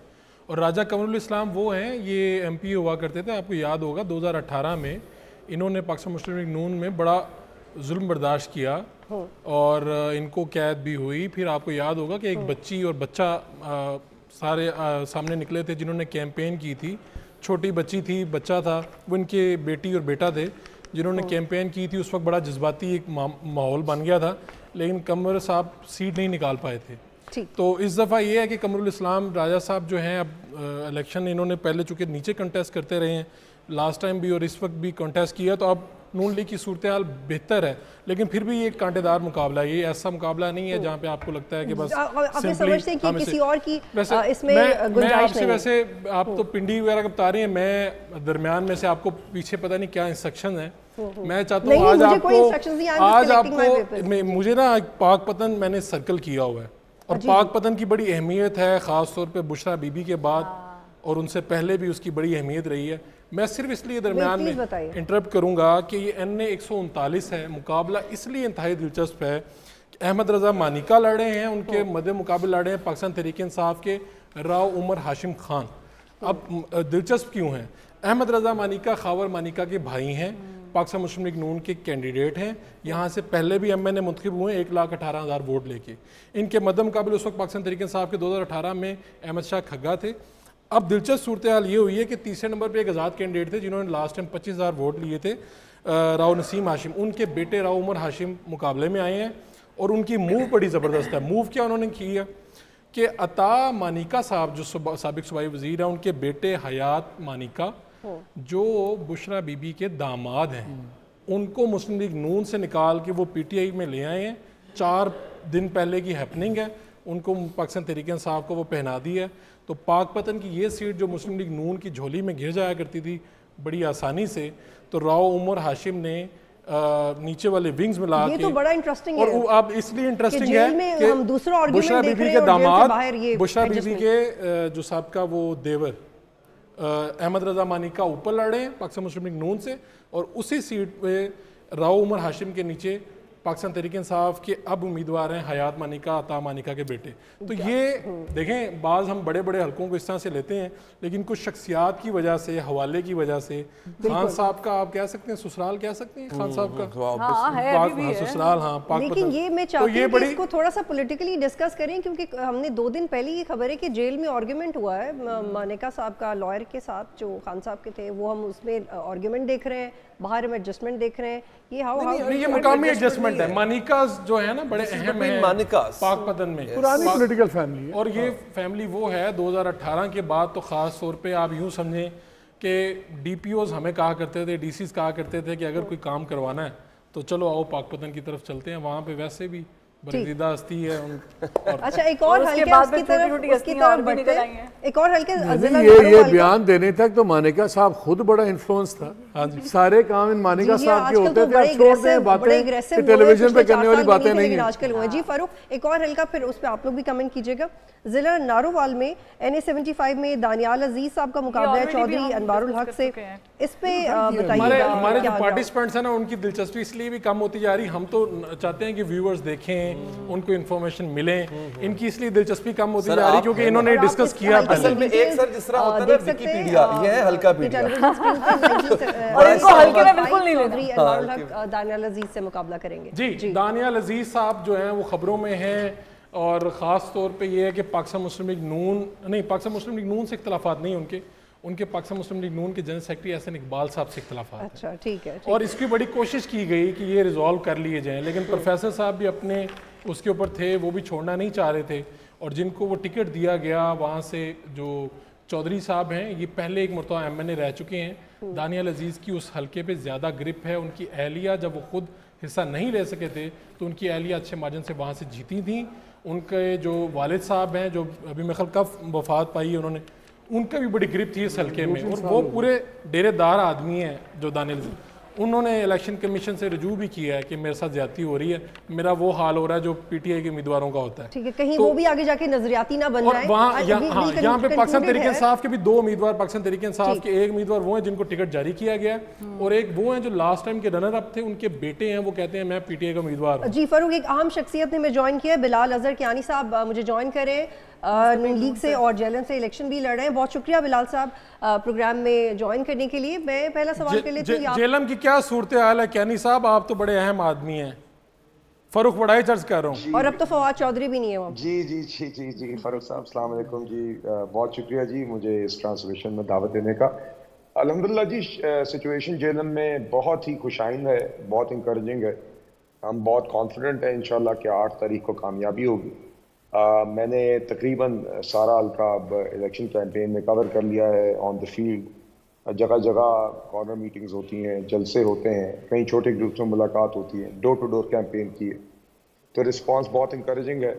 और सबको नजर भी आ रहा है कि जो आपकी तो जिम्मेदारी नवाज शरीफ साहब को जगह जगह का इस्तकबाल कर रहे हैं, आपकी तो जिम्मेदारी है कि इंशाल्लाह 8 तारीख को नवाज शरीफ साहब से खुलू होंगे, पंजाब में भी और वफाक में भी और जेलम में भी हम यही रुझान देख रहे हैं। तो अल्हम्दुलिल्लाह the campaign is going very strong. हमारी जमात के अंदर सारे साथी जेलम में मुत्तहिद हैं, we are all working like a team, और इंशाल्लाह हम कॉन्फिडेंट है कि सारी सीटें निकालेंगे। यानी साहब, ये नवाज शरीफ साहब के साथ तो आपकी बड़ी अहम जिम्मेदारी थी, उन्होंने आपको इलेक्शन के लिए क्यों जाने दिया? अभी तो वक्त था आपको उनके साथ रहना था।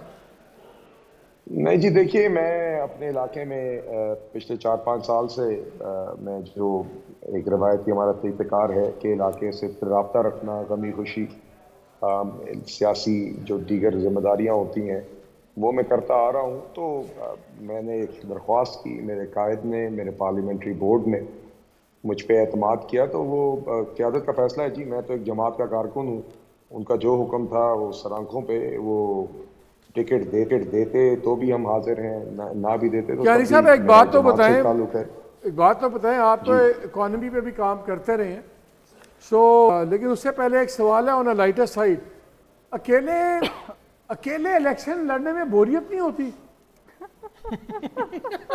देखिए बात यह है कि जब कोई वाजे मतलब कि कोई और जमात आप मुझे बताएं जिसके पास कोई कंस्ट्रक्टिव एजेंडा है, चलें या तो हो ना आप। नहीं, मैं तो वैसे ही पूछा है, ये छोड़ें वो। देखिए बात ये कि बोरियत इसलिए नहीं है मालिक साहब, बोरियत इतने नहीं है। By the way congratulations on your new assignment जी, and wishing you and the channel the best of luck. मगर देखिए गुजारिश ये है कि यकीन करें हमारी जमात का भी फोकस आपने देखा है कि दूसरी जमातों पे है ही नहीं, ना ही मुखालिफिन पे, मगर फोकस इस चीज़ पे ज़रूर है कि लोगों की बड़ी तवक्कुआत और एक्सपेक्टेशंस हैं कि जो एक नाउमीदी और ख़ास तौर पे जो इकोनॉमिक हमारे चैलेंजेस हैं इससे हमारी जमात। मैं आपसे वही पूछ रहा था ऑन अ सीरियस नोट, आप इनकी इकोनॉमिक कमेटी के अंदर भी हैं, you worked on all the economic agenda and all, जो चीज़ें नज़र आ रही हैं अगले जो भी गवर्नमेंट बनेगी फरवरी में, बिटवीन मार्च एंड मई 3 माह के अंदर बड़ी मैसिव प्राइस हाइक्स करनी पड़ेगी, टैरिफ हाइक्स, गैस की भी, पावर की भी।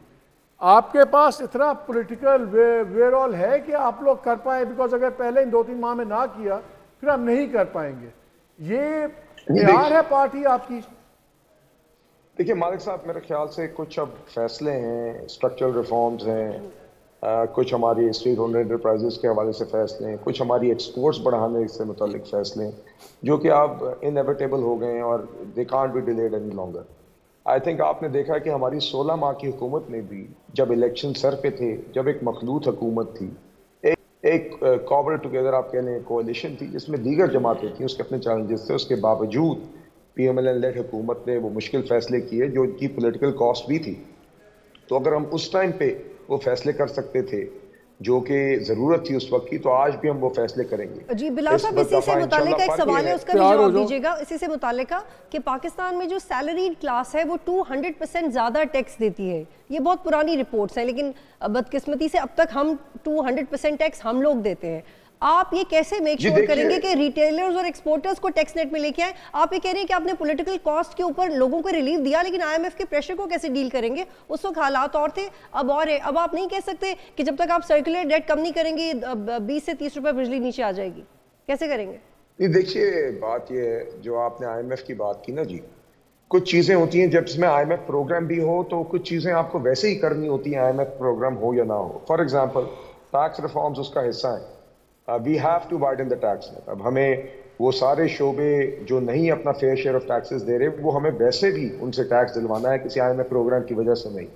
आपने रिटेलर्स की बात की, रिटेलर्स के हवाले से हमने एक प्रपोजल आया था उनको टैक्स नेट में लाने के लिए, वो किसी कुछ वजूहात की वजह से नहीं हो सका। हमें वापस एफर्ट करनी चाहिए, we have to ensure this. लेकिन आपका तो क्या नहीं, मुझे एक चीज़ बताएं, आपका तो मैनिफेस्टो में डिक्लेयर्ड है 13% पे लेके जाना, विच इज 0.7% पर ईयर। तो अगर आपने 5 सालों में 10 पॉइंट समथिंग से 13.2 पे जाना है, वो तो वैसे ही इतना मिजरेबल टारगेट है। और अगर आप इस टारगेट पे जाते हैं तो कहाँ से आपकी रेवेन्यू बेस इंक्रीज होगी, कहाँ से जो आपने दूसरे बजट डेफिसिट वगैरह कम करने, ये तो सेल्फ कॉन्ट्राडिक्टरी चीज़ है। मैं तो जब आपका इकोनॉमिक पार्ट पढ़ता हूँ आपके मैनिफेस्टो का, It doesn't make sense to me. नहीं देखिए मालिक साहब, हमने कोई हवाई बातें नहीं की और व्हाट्सएप फॉरवर्ड टाइप मैनिफेस्टो नहीं दिया जो और जमातों ने दिया। हमने बड़ी संजीदगी से ग्राउंड रियलिटीज़ को देख के रियलिस्टिक टारगेट्स दिए हैं जो अचीवेबल हैं। But that does not mean that we may not surpass them. मेरा ये यकीन है कि अगर हमारे कुछ बेसिक स्ट्रक्चरल रिफॉर्म्स हो गए जिसमें टैक्स नेट की वाइडनिंग भी उसका हिस्सा है और हम अपनी मईशत के अंदर वो ग्रोथ ले आए जो हम लाना चाह रहे हैं, और उसी स्केल पे आपने देखा है वो भी ग्रेजुअल इंक्रीज के साथ हमने किया है, इन्फ्लेशन को भी ग्रेजुअली नीचे लाने की बात की है, जो हकीकत पसंदाना बातें हैं। तो ये जब होंगी तो आप देखेंगे इंशाल्लाह कि आई एम सर्टन आपके टैक्स नेट जब वाइडन होगा और थोड़ी सी आपकी इकोनॉमिक फ्लरिश रहेगी तो टैक्स रेवेन्यू ग्रोथ भी उसके साथ आएगी। मगर मकसद ये है कि tax revenue growth inflation driven ना हो, एक्चुअल रियल जीडीपी ग्रोथ। और ये आप कैसे करेंगे बिलाल साहब कि डायरेक्ट टैक्स बढ़ाएं और इनडायरेक्ट टैक्स ना बढ़ाएं, ये आप कैसे करेंगे? नहीं देखिए इस तरह ही होगा ना, जब आप दीगर और शोबों को टैक्स नेट में लाएंगे जो अभी अपना फेयर शेयर ऑफ टैक्सेस नहीं दे रहे, जिस तरह फॉर एग्जांपल रियल एस्टेट और रिटेलर्स दो मिसालें, तो आपकी उन्हीं से इनकम टैक्स की जो मद में आपके रेवेन्यूज आते हैं वो बढ़ेंगे। और यकीनन इनडायरेक्ट टैक्सेशन हमें आहिस्ता आहिस्ता उसके नंबर ऑफ टैक्सेस भी रिड्यूस करना क्या पड़ेगा। पाकिस्तान में बिलाल एक बात बताएं, क्या उस मुल्क में कभी टैक्स रिफॉर्म आ सकती है अगर उस मुल्क का फाइनेंस मिनिस्टर टैक्स पेयर ना हो और सिर्फ उस तनख्वाह पे टैक्स मिलती हो जो as member of the parliament उसको मिल रही है, उसके अलावा ना एसेट्स पे कोई और टैक्स ना दे रहे हो? क्या इससे बड़ी कोई कॉन्ट्रडिक्शन नजर आती है आपको जिंदगी में? जी देखिए, बात यह है कि यकीनन कोई भी पार्लियामेंटेरियन हो, खासतौर पर फाइनेंस मिनिस्टर हो, उनका जो by the law of the land जो ड्यू टैक्सेस हैं उनको देने चाहिए। मुझे नहीं पता आपने किस कॉन्टेक्स्ट में ये बात की है। आपको पता है, just don't want to embarrass you, I want to give you an point to give an easy answer. No, but I'm not aware of any of PMLN finance ministers who have not paid their fair share of taxes. तो मगर देखिए, मेरे बात ये है कि everyone has to pay their fair share of taxes. Taxes हमें collect करने होंगे। टैक्सेस जितना ही इम्पोर्टेंट ये है कि हम एक्सपोर्ट्स अर्न करें, और ये हमारी हुकूमत का एक एम्फेसिस होगा। हम एक्सपोर्ट्स की अपनी कैपेसिटी बढ़ाएंगे तो ही सालाना हमारे डॉलर्स की वो आमदन होगी जो हमारी मईशत की जरूरत है, और ताकि हमें बार बार जी बिलाल साहब, लेकिन अब मुझे क्लोज करना है। पीएसडीपी की मद में सबसे ज्यादा फंड्स तो परवेज इलाही बांट गए रन ऑफ इलेक्शंस के बाद। आप लोग किस बुनियाद पे जीतेंगे पंजाब? जी परवेज इलाही साहब का क्या कहा? ज्यादा फंड्स तो परवेज इलाही डिस्ट्रीब्यूट करके गए पीएसडीपी की मद में। आप लोग किस बुनियाद पे जीतेंगे जो आप कह रहे हैं कि बहुत वाज़ेह कि हम जीत रहे हैं पंजाब में? और हम किस बुनियाद पे जीतेंगे? We are the only party in the country जिसने पिछली 3 दहाइयों में किसी किस्म की इकोनॉमिक परफॉर्मेंस दिखाई है, ऑन द ग्राउंड प्रोग्रेस दिखाई है, किसी किस्म की खुशहाली लाई है, रोजगार लाई है। ठीक है, बहुत शुक्रिया बिलाल कियानी साहब, आप ज्वाइन कर रहे थे। बहुत शुक्रिया, आप लोगों ने अपना वक्त निकाला। आई मेक श्योर कि आपको इनॉइंगली प्रिपेयर्ड लोग नजर आएंगे इस ट्रांसमिशन में। कल इंशाल्लाह आपसे दोबारा मुलाकात होगी। अल्लाह हाफिज़।